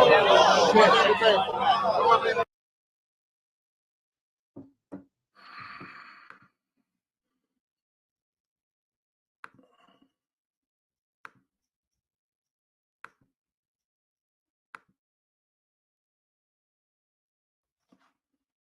Can't hear you. Can't hear you. I've never seen a dude can fly that fast. Hold on. You gotta say that again. You gotta say that again. I've never seen a dude can fly that fast. For everybody who don't understand what can fly is when guys get shot and he's not fighting back, he's not being aggressive. Warren Sapp complied faster than anybody I've ever seen in my life. Comply. Hey, now hold up now, because I'm gonna get into this. Let it finish. Because we're gonna get into this a little bit. I'm not listening. What am I being detained for? Please report. What am I being detained for? Everybody back up. Back up. Hey. Back up. Okay, so Luke, I was officer for 14 years, right? Correction officer. I'm gonna tell you where tattoo officer, big tough guy, effed up at. This way he fucked up at, Luke. When he asked Warren Sapp, "Hey, you want to get arrested?" and Warren Sapp doubled down. He said, "Oh, he said you want to get arrested." He said, "Are you serious? You want to get arrested?" And Warren Sapp said, "You damn right, I'm serious." He backed the cop in the corner, right? And his ego wouldn't let him not arrest Sapp. Because he backed him in the corner and basically said, "I'm dead ass serious. Now what you gonna do?" And his ego did not let him. Now their ass getting sued for $20 million. 20 million. 20 million. And he need to sue the dog shit out of them for more than 20 million. Because again, all that was, like that little judge that you see on TikTok is arrested while being black. Now, mind you, this happened early in the year. Mm-hmm. And Sapp was going back and forth with them. Give me the film, give me the body cam. Obviously, somebody else was filming it. Give me the body cam, give me the report. It was like, ain't no report, asking them again for apologies. He really didn't want to get to the suit part. He just wanted the chief of police to give him an apology. Yeah. Apologize to him for being treated like that. What happened? They was like, "Nah, we ain't giving you an apology. We didn't give you that." Yeah. So then he ended up saying, "Hey, he called me and said, Luke, I need a lawyer." I gave him one of my lawyer friends, and I ain't gonna recommend him no more. And then he got this lawyer, and they sued him $20 million. $20 million. And you know, and let me say this here. You're right. Because we had one young man up here saying, "Oh, he might need Prime might need to let Sapp go," and all that. That's the first thing that we say. IMAX. Is he one of the villains? No, he ain't one of them. First thing people want to say. I don't think so. First thing people want to say is, "Oh, they may have to relieve him of his duty." No. And just like Kobe said, Prime ain't letting Sapp go. Prime already understand. Don't you think that Sapp went and called Prime and told Prime, "Hey, Prime, here's the deal. This is what happened"? Because let me tell you, when he started telling me, I started going off. Because me and Sapp, that's like my brother. I started going, "Oh, goddamn, man, Prime just gave you opportunity, man. What the hell you done did? Hey, hold on, Luke, hold on. Listen, hold on. Let me tell you what happened." And so when he started explaining to me, I was like, "Man, that's bad. That's effed up." Right. I understand. That's bad. You know, and that's the thing, man. You know, one thing about Prime, and I can tell you all this, Prime loves Sapp. Prime understands the world. Prime don't fall under pressure. If that probably would have been another coach, then another black coach, the first thing they would say, "Well, you know, I got my job to protect. You know, I'm gonna have to, man, you know what, man, I know how it is, man. I'm gonna have to let you go," and all that there. That's one of those black coaches that don't have no cojones, and then they don't really run the team. Right. They still subjected to, you know, massa. When you run your team, you go up in there and you say, nah, this is what happened. You know, hey, look, this shit might come out in the media, but the people wrongfully arrested him. I looked at the footage. Y'all look at the footage. I'm standing behind my homeboy. You don't find too many people like that. So Prime knew about this a long time ago. The lawsuit just came out right now in the off season. So, I mean, that's how it is. So Sapp went, coached the whole year, did an excellent job, got more sacks than Miami did. Oops, I'm sorry. Did he? What? I'm gonna check them stats, man. Hey, you don't think Sapp was doing better than Salavea and Jason Taylor? Salavea and Jason Taylor. I gotta check them stats to see if my dogs. You don't think them two Hurricanes over at Colorado didn't do better than those two? Don't you want? Would you prefer having Sapp or Jason Taylor? Which gold jacket you would have? Let me hear that. Of course, I would have Sapp at Miami. At Miami, yeah, of course, I would rather have Sapp. I'm glad you didn't waver. Why would I waver? Because I was gonna worry. I was worried about you. See me, I'm rocking FAU today. I'm rocking FAU. I would rather have Sapp. I mean, Sapp wanted to coach, obviously, but people thought he was joking. Now, you know what I'm saying?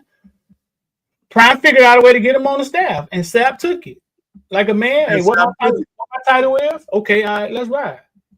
Let's ride. Yeah. Hey, that's my boy. See, one thing about Prime love his Florida boys. Prime love his Florida boys. If I tell Prime right now, man, I want to coach, man, Prime go, come on, huh? What you waiting for? Come on. That's my guy. I love Prime to death. That's why ain't nobody can tell me nothing bad about Prime. You know one job. I ain't gonna say Prime said this, but there's one job that Prime would not waver off taking. Oh man, don't say it, man. I'm finna turn this shit off. Don't say it. Don't say it. Don't even say it, dog. I'm gonna tell you the job he would not take. I'm gonna tell you the job he would not take. Okay. He would not. Prime would not take the job at Florida State. I believe that.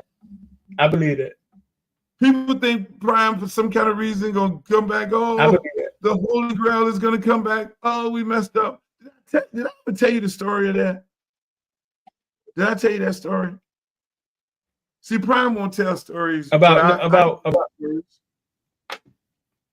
he didn't get the job at Florida State. So Willie Taggart gets fired. And by the way, Shador was his first commit.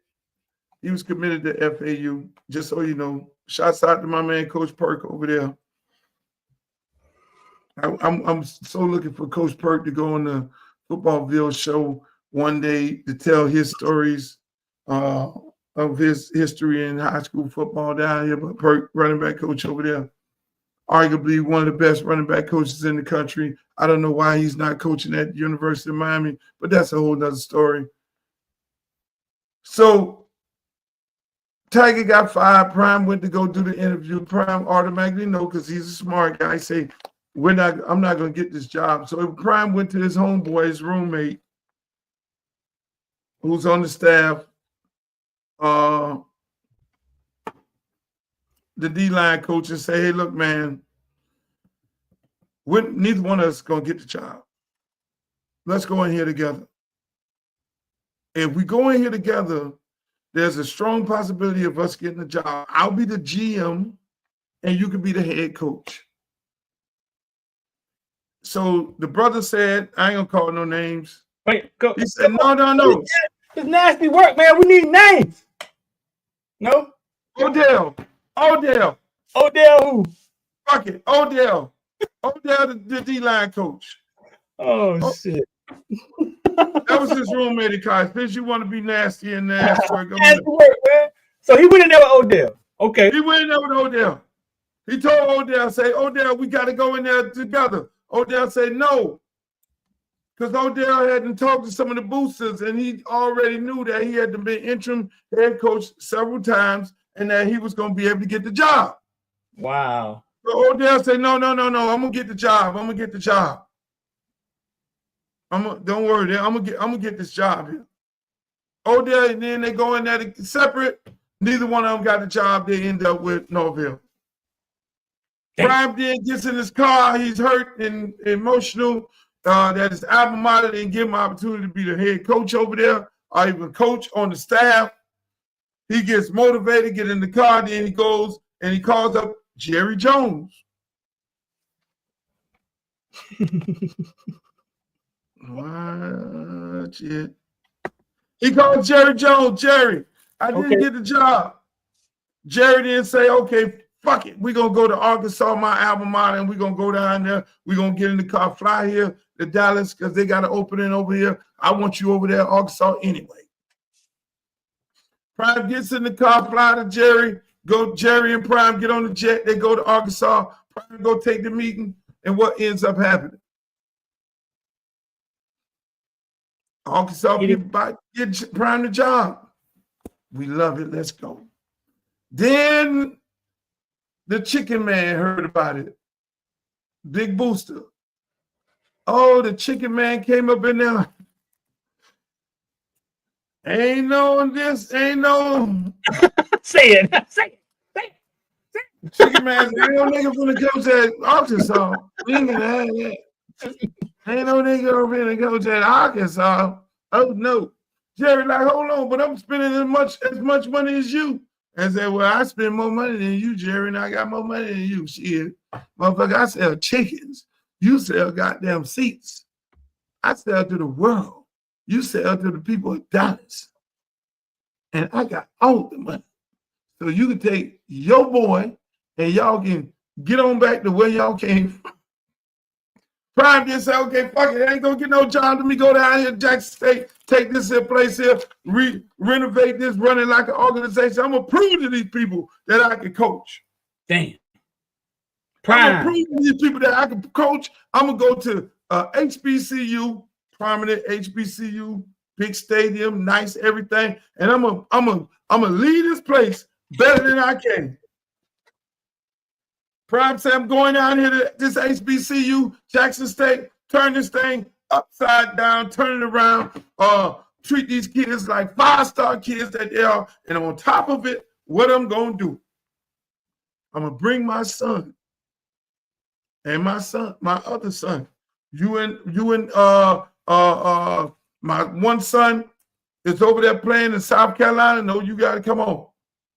Then I'm going to go recruit the #1 player in the world, Travis Hunter. Everybody's like, nowhere in the world Travis Hunter is going to go to no HBCU. Nowhere in the world. He's already committed to Florida State. Nowhere in the world. So I'm going to get a double whammy. A double whammy. I'm going to stick it to Florida State. You ain't get me as the head coach. I'm going to stick it to my alma mater. And then at the same time, I'm going to bring the #1 player in the world, high school player, to Jackson State. I'm just finna screw up the whole system. They're all going to hate me. They're going to cuss me out. They're going to call me everything but the child of God. They're going to tell Travis Hunter, you're making the biggest mistake in the world. You cannot make it. You're screwing your draft stock. Your whole career is going to be over by going to Jackson State and playing. So they told Prime, they told Travis Hunter. Travis Hunter said, I'm going to coach. Fuck that. Prime said, you come go with me. I will make you a first-round draft pick, Heisman Trophy winner. You will be somewhere in the money, in the conversation. They didn't turn out Jackson State. What ends up happening, the man in Colorado say, shit. Prime said, oh, I'm going to Colorado. What? We going to Colorado? Prime goes to Colorado, take his Louis with him. Oh, he's being too brash. He's being too hard on the kids that are in the room. Like, look, man, y'all motherfuckers want him forever. I'm just going to explain to y'all, I'm coming with my groceries, I'm coming with my bags, and they Louis. People started hitting the door. Prime started bringing more people in. He didn't win X amount, 4 or 5 games. First year, people had only won 1 game. Come back, critics started talking all that smack about him. It's never going to work. It's never going to work. Come back the next year, what happened? Rest of history. Son going first-round pick. Travis going first-round pick. At Miami, we ain't got nobody. We got one guy going first-round pick. He wasn't developed by us. I don't want to throw that in, but I'm going to tell you this. Hey, I'm going to tell you this right here. I told you the one school that he would not coach at. Don't do it. Don't do it. Don't. I just something in me. I just feel like I know what you want to tell you. Prime Dream School. Oh no. Y'all think it's the Cowboys? Oh no. Prime Dream School, a dream place of coaching, is not the Cowboys. Oh no. Don't do it. Prime dream place of coaching is at the University of Miami. Oh shit. I knew you were finna do that though. Damn. I'm sorry. If y'all gonna ask him, he gonna say no comment. And what no comment means. Oh, just my imagine Prime at the university. I only said that only two people. I did not recommend Prime originally, but right now, what he's doing in college, there's only two people that I would recommend at the University of Miami. Prime number one, Lane Kiffin number two. I always say Lane Kiffin. People don't listen to me, but again, the people at the University of Miami, they don't listen to me. Nobody listens to me. If they ever listen to me, we will have about another 5 more national championships. We have another. We will still be having first-round picks in every draft, like we had, like that run we had. But they never listen to me. Why? They don't listen to me, Streeter. Why do they hate me so much down there? You know, they think they know you're an insider. I need to put you on the full screen for this, Streeter. You need to go on the full screen to tell the people why they hate me so much at the University of Miami. Why do they hate me? You're so why they hate you. I mean, I don't understand why they would hate you. I believe you were a big part of building the culture of the University of Miami. I mean, you were a national rapper on a national stage wearing University of Miami gear on your album cover, you motherfucker. You ain't even get paid for it. Like, on your album cover. Why would they hate you and why wouldn't they listen to you is beyond me, because I think in the 80s when they weren't good and they were becoming good, you were the catalyst of the brand. That's the bottom line. If you put Kendrick Lamar and USC stuff all the time on their album covers, it will change USC program. But we're talking in a time where there was no social media. The only time we got to see media was on television. You know what I'm saying? We didn't get to see it as much. We only got to see what they gave us. So why would they hate you? Like, you need to have a statue there. You've done so much for the program. That's beside all the helping the kids from the inner city at the program get acclimated, making them comfortable, whatever people want to talk about that went on with the program and you and a lot of those guys. I don't know why they would hate you.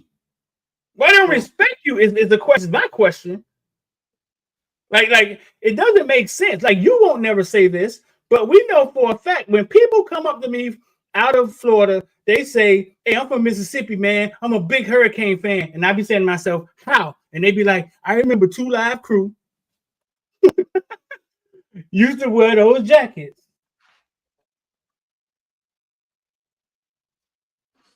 Now, I understand you're a prideful dude, and you know them other people ain't never gonna give you anything, but I ain't letting you go out like this. You know what I'm saying? Like, I'm gonna say it. You ain't never gonna say it. Because you know there's nothing gonna come back for it. The University of Miami was selling more paraphernalia than the Dallas Cowboys in the 80s. And it wasn't because goddamn Michael Irvin was scoring touchdowns. Because we just saw Alabama run college football, and that brand never got as big as Miami was. You know why? Because they had a fucking pop culture rapper wearing this shit. That's the bottom line. And they tried to do it at USC, but that didn't happen. Streeter, let me say this. Let me say this. I appreciate them kind words that you said about statues and all that. My love for the university is deep. I always tell people it's never about a coach. People get me misunderstood. They think I hate coach this, coach that. I was fortunate enough to be around when Snellenberger was there, to see him build a place, to Coca, to Jimmy Johnson. You know, I was there when Ed Origin coached at the University of Miami, and Tommy Tuberville, who I don't like right now, was coaching at the University of Miami. And so Bush Davis and so many other great coaches who coached at the University of Miami, and I understood the culture back then, and I understood what they were trying to do. But more so, I remember being a kid with my football jersey on, playing at Noah Optimist on Miami Beach, and then only you get into the game for free with your jersey because nobody was in the game, and University of Miami was getting the brains beat out of them by Nebraska, Notre Dame. You name it, anybody at Oklahoma would come down here, just drag us. And so I sat there amongst the other 1,000 people as a kid, cheering my team on and praying and wishing that one day we'll be great and we'll get them all back. So I would tell these guys these stories on the team, on a Thursday when they all would come to my house and we just sit there and chop it up about it's really Miami against the world, and nobody has any respect for Miami. I'm sitting there with Carl Selma was the coach, and when they got Lou Saban from Buffalo, these are head coaches that they brought to the institution, and then it got to the point where you had E.J. Baker and Kerry Baker and Chuck Foreman and all these people playing, and George Meyer Jr. From Key West. I'm there during those times, Streeter. So this shit cuts real deep with me. It cuts real deep, and that goes long way back. I'm not some New Jack 12-year-old Hurricane fan. I was there when it was really, really bad, and I was there when it changed. I was sitting in the stadium when University of Miami played Florida A&M, and Florida A&M beat University of Miami. And they came back, and Howard Stellenberger said, fuck this, y'all, we're not going to get beat by Florida A&M anymore. And he looked down the roster, and he saw most of those guys who just beat him came from Miami, came from Liberty City, came from Northwestern, came from Carol City, came from Dillard, came from Ely, came from these schools around here. And that gave them the ideal of saying, okay, we got to change the way we operate around here, because at that time, they didn't want black people in Coral Gables. Only a few that they would allow him to have on the team, and he said, fuck that. And he changed the culture, and I'm sitting there, I'm a ball boy running around with the ball and all this out there, just helping out. I love my team. And then that's when the shit started changing. And then they start getting guys on the campus. And now they got some guys on the campus that was a little rough around the edge from Tampa, Jacksonville, and things like that. Now they coming to Miami, and yeah, they did dumb shit on the football at the school. Right. And now me as a rapper, I'm, they looking up to me. I got the Club Strawberries, I got the Pac Jam Team, disco and all this going on, and they want to hang out with me and all these things. And then now I didn't took it upon myself, Streeter. I ain't never tell nobody this story. That I need to go down there and be a mentor to these dudes. Hey, look, man, let me explain to y'all the opportunity that y'all got. See, Dan Levitar, who made his career off lying on me about, pay for play and all these things. He went and got Charles Farm and Bernard Clark and say, I paid them. And they said that I never paid them. Now, maybe I paid somebody else. That's our culture down here. Our culture is you run, get a good touchdown, and you make a big hit. Uncle Bob gonna take care of you. You know what I'm saying? So at the end of the day, when all these things are going on, I'm like, okay, man, y'all got to chill out with this wild shit down there. Do you understand that these white people in Coral Gables don't want you? Do you know what it took to get black athletes like yourself to be able to come and play at this number at the University of Miami? I told these guys these stories. And then they realized it, damn, man. So don't fuck it up for everybody else. This is what I would tell them. I'm a big rapper and all this, running around the world nationally, motherfuckers talking all this shit. Everybody like, why is the rapper on the field? Well, the rapper was on the field telling them the story and the history of Coral Gables, of the university, and the guys that you're going to affect down the line, the guys that are going there right now. You could have been, you could have fucked them all up, because the school is in a situation, they're like the Vanderbilts or the Yales of the world. And at that point, they were getting ready to get rid of football at the University of Miami because it wasn't making no money for them. So when I told these guys these stories, then they like embrace it. Oh shit, Jerome Brown and Bernard Clark, and not Bernard Clark, but Jerome Brown and Melvin Bratton and all these guys, they sat there and was like, you know, Winston Moss and all of them. Man, we understand this opportunity that we have. Don't fuck it up for everybody else. So now I'm looking at right now today, the JoJo's, the Ray Rays, the all these kids, the goddamn Jacoby Georges, the Extrapos, and all these kids, all these guys who would not have, they could have let the academic standards stay so high, because right now it's virtually impossible for you to get your kid if they're not playing sports in the University of Miami. Because of high academics and the standards, they could have just went Duke on your ass and nobody could be able to get in there. They could have went Yale or Harvard or went to any direction to then make it where African-American kids can't get in there. And even with Trump right now, you can't, all that DEI shit, affirmative action, your ass ain't nothing guaranteed. They don't have a quota to meet no more because y'all let Orange Man in there. But at the same time, I'm telling these dudes this story, Streeter. They're understanding it, they're embracing it. And then they're saying, okay, we got to play for this city. We got to play for Black people. We got to play for ourselves. Man, it ain't about us. And they went out there and tried to bash motherfuckers' heads in like nowhere. And then when it went on, Brent Mossberg, y'all are not one of the Alabamas, or y'all ain't the Nebraskas, y'all ain't the Oklahoma, so they're gonna talk shit about you. You ain't gonna get no calls. You got to play through the ref, and that's what they did. And that's what built swag. So my love for the university cuts real deep. I only want the best for them. I've had conversations with the head coach on numerous occasions, and I've recommended coaches to go down there and coach with them that I feel that fits the bill, that will bring in the type of guys that will handle the guys a certain type of way to get us back to the promised land. And obviously, none of those guys were hired. So I really don't even mention that shit no more. I don't mention my opinion.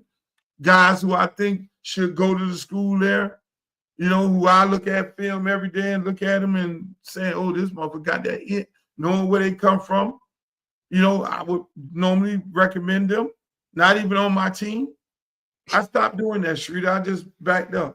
So back up a little bit. So starting from where you saw it start from, the reason you put the University of Miami clothes on is you just did that just because you wanted to be somebody repping something like NWA rep Compton, and we didn't know what it was, right? Exactly. Yeah. No, I wanted to put that on because we had no presence in the world. Right. We had no presence. University of Miami was nobody really put on. That was my team that nobody knew about. And nobody cared about University of Miami football. Man, say that shit again. Nobody knew about it, and nobody cared about it at the time. Say that nobody, shit again. They weren't even a thought. They weren't even a thought. University of Miami wasn't even a thought in the 80s. This was me in the 80s. We stayed up there, fuck that shit. We got our shit on. That's why I got a little chuckle because I saw the head coach on the trail this week, and he had his 2 Live Crew hurricane jacket on. So I'm like, okay, coach. Hey, coach. Mario, okay, baby, I see you. And I tweeted it on Twitter. I see you, coach, with the throwback on. That throwback jacket.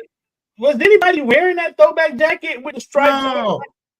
Man, nobody was wearing that. No. Man. Nobody wore that. I went and found those jackets. Mind you, Fresh Kid Ice was from New York. Brother Marquise was from Alabama. Mr. Mix was from California. Them dudes ain't know who the hell University of Miami was either. And I said, no, we gonna put this shit on.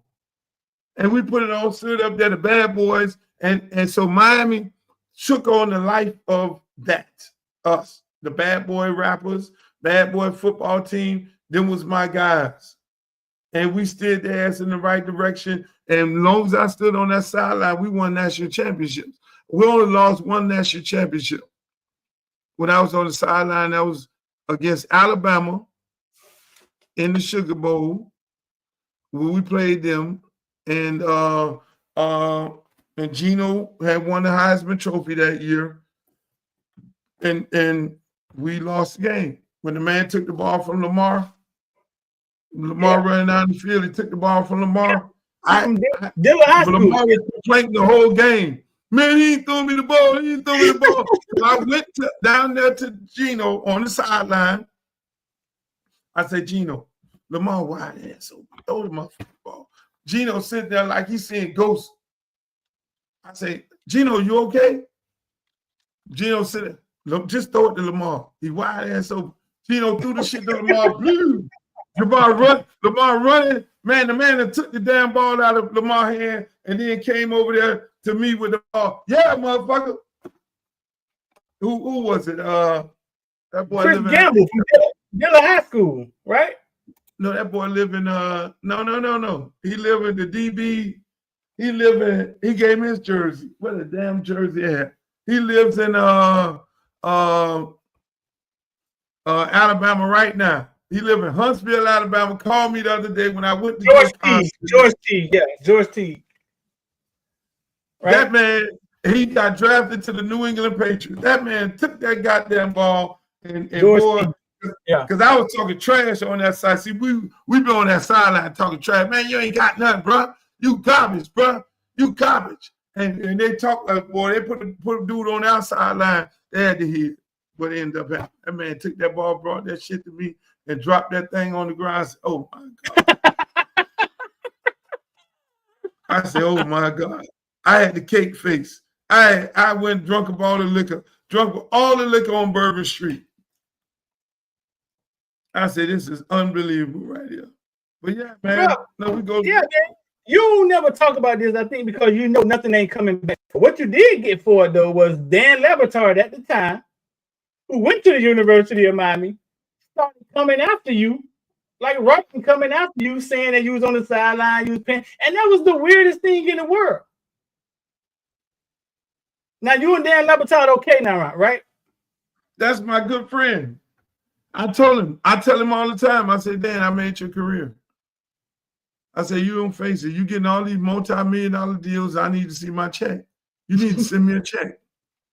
Because Dan would run behind me. I'll be on the golf course and he would be sitting there. You know, I go do a golfing event. You know, after the golf event, you go to the dinner. Dan sitting there trying to interview me. Hey, I heard you paid some players and all that. And I would look at Dan. I put Dan through so much. I had a golf ball one day and say, hey, man, count how many times the golf ball bounce up and down. And if you can count how many times it bounce up and down after I'm tired of bouncing it, then I'll then answer a question. Did you pay Charles Farms? Did you pay Charles Farms? No. I don't even know Charles Farms like that. He wasn't one of the guys. Did you pay Bernard Clark? No. No. Like, come on, man. I said, Dan, what happened? Did they screw your girlfriend? You went to the school. Why would you be sitting there interviewing me? Then he wrote the article anyway. Then he came back. I didn't say, oh, you didn't do that. They didn't, none of them guys could prove that. Then you know what ended up happening? What? He came back when Bush Davis got the job and tricked up the words when I said Ryan Collins was, when Bush Davis originally came in and say, I'm changing everybody, the quarterback changing and all this. Now, mind you, Ryan Collins had just averaged like 350 yards a game the previous year. So I'm sitting up there like, oh, hell no, you ain't finna do that, the young black guy like that. I'm bringing my own quarterback. I'm bringing all this here and all that and everything. I'm like, you ain't finna do that. So I got out there and had a conversation with Dan Lebatard. He writes in the newspaper. I said to him, hey, man, they ain't going to do that to Ryan Collins. I'm going to tell you like that. And then he said, oh, what? I said, I'm just saying they ain't going to do that to Ryan Collins. They ain't going to do that to that brother. They ain't gonna treat him like that. And then he wrote in the article, Luther Campbell says if Miami doesn't play Brian Collins, he's gonna tell everything and give them the death penalty. That's what he wrote in the article. So why you cool? Why you cool with him now? I say, Dan. I say, you really? Is that what you're doing? Is that what you're doing? And everybody, man, listen. I end up, let me tell you like this. I don't hold grudges, Streeter. There's only one person on earth that I hate. He can get ran over by a car right now, and I'll just ride right by. Matter of fact, I'll just hop out of the car and take my Johnson out and piss on him. There's only one person in the world that I would do that to. But I don't hold grudges. It's not that deep. I'm like, okay, well, all you media people fabricate stories and y'all do stuff like that. You know, y'all make this shit up to glorify yourself, to make yourself look bigger than what you really are at the end of the day. So, I mean, hey. Hell no, after the article, I became friends with Bernard Clark. He was like, I never said that. And Charles Farms, I don't know what the hell happened to him. I ain't seen him since. I got a question for you. So when you started wearing the hurricane jackets and y'all was traveling around the country doing shows, did people from other places start wearing the jackets? Oh, yes. Oh, yes. Everybody wore it. I would go do concerts. You know, one of the biggest areas where you would go, where I would go perform, and the whole audience would have it, was in New Orleans. The whole audience, everywhere in the country, they would come with their UM jacket on. People embraced it because UM at the time was like Georgetown. You know, Georgetown brothers at they were more like Georgetown, UNLV. So they were like, man, everybody, you know, the hood wanted motherfuckers that they could relate to. Duke and North Carolina, all that shit, they weren't relating to them. I mean, the hood ain't related to Jordan and all them. They related to Georgetown, John Thompson, UNLV, running Rebels, because they were fucking, you know, basketball hardcore. And so when Miami came along, they related to the hood. Miami was the version of Sexy Red right now to the hood girls. Mm-hmm. That and the hood loved them all across the country. They didn't even give a shit about their own team, because their own team, whether it was Georgia, Alabama, LSU, they looked at that as sellout cookie cutters. Everybody wanted to be a Hurricane because, hey, you got this 2 Live crew rocking this shit. They bad boys, they embracing it, and them boys out there doing their thing, dancing in front of people's face, cussing them out, jumping in their chest. You feel me? And so again, they embraced it, everything that during those times that people wanted to see. So when people talk about, oh, the swag and all that, we bringing swag back, we got swag and all that, that's just, they just using the brand. That's really it. No, they ain't about their life, because if you really about their life, you'll get those kind of players out there. Bringing swag back is about competition. Every day, the best player plays. Right. One go down, another guy get an opportunity. You know, that guy go out there, he gonna play, he gonna compete, he gonna work hard, he gonna go out there, he gonna show out, he gonna show up. I mean, that's what it's all about. He gonna get in the motherfucking face and he gonna say what he gotta say. He gonna keep on going. He ain't gonna do no bonehead like headbutt somebody on the 4-yard line. No, that ain't swag. That ain't shit talking. There's a time and a place throughout the course of the game to do that, and then there's certain times. So you gotta play the game the right way. Right. So I ain't letting up on this. I ain't letting up on this shit. So if you go to a concert, right, and it's 30,000 people there, and half of them got on University of Miami shit, right? That's licensed apparel that goes back to the University of Miami. Yep. Yeah, well, nobody making that in they goddamn, that's licensed apparel. So when I always say this, is what I'm saying is that the team did it on the field, But you were the branding and marketing for it. At that time, there was one point in time that the University of Miami apparel there was only one apparel that sold more than them, and that was the Dallas Cowboys. The Dallas Cowboys. We're talking about NFL teams also. At one period of time, they put it in the newspaper. They said the apparel that the only group that's selling as much as just as much as the Cowboys is the University of Miami. Look, them people owe you, bro. Hey, listen, man. It's almost like the Rock and Roll Hall of Fame. You know, like Rodney Dangerfield, we'll never get no respect.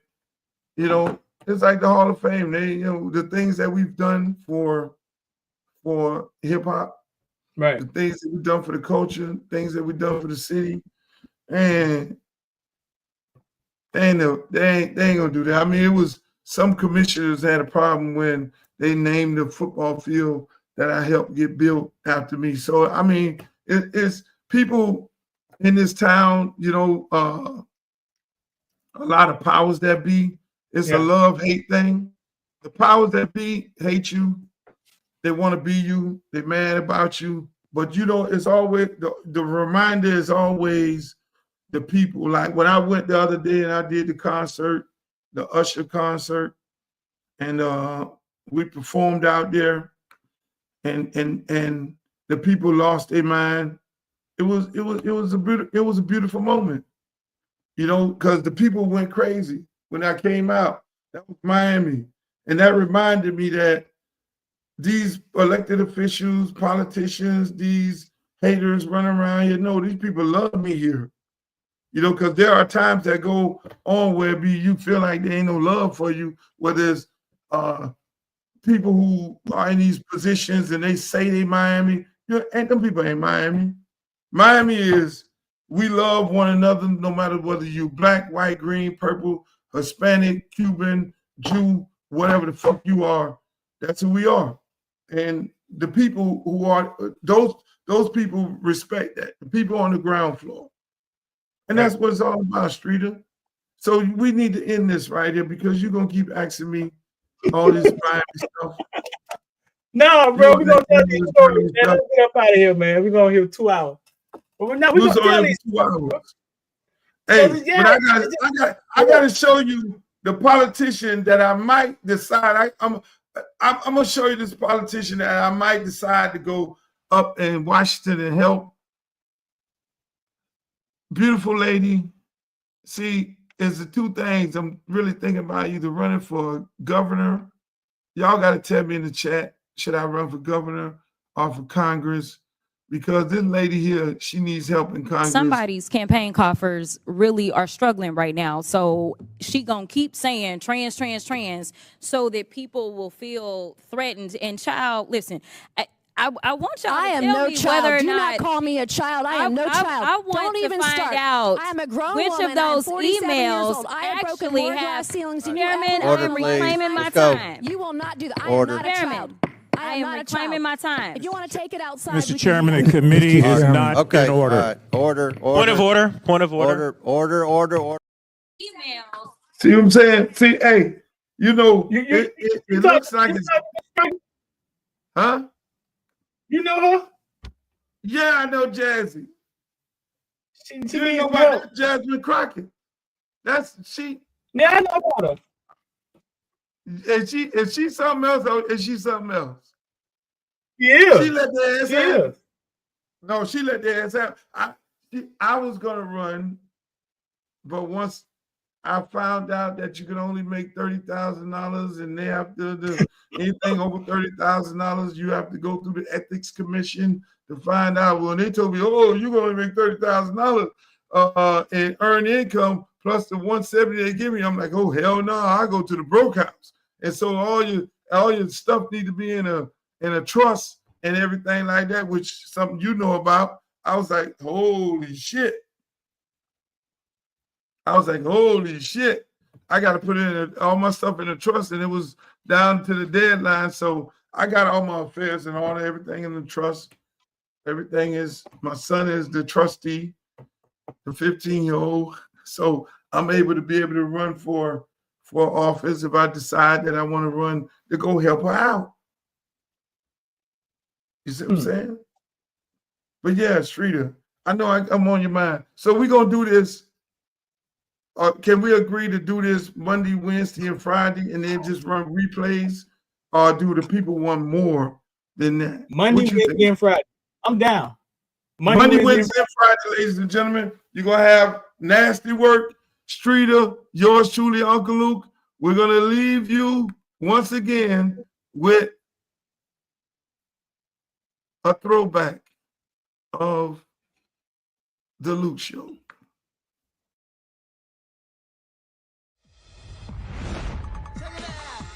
Once again, right here live, straight from New York. Freak of the week, yeah, are you a freak? Freak of the week, baby, tell me, are you a freak?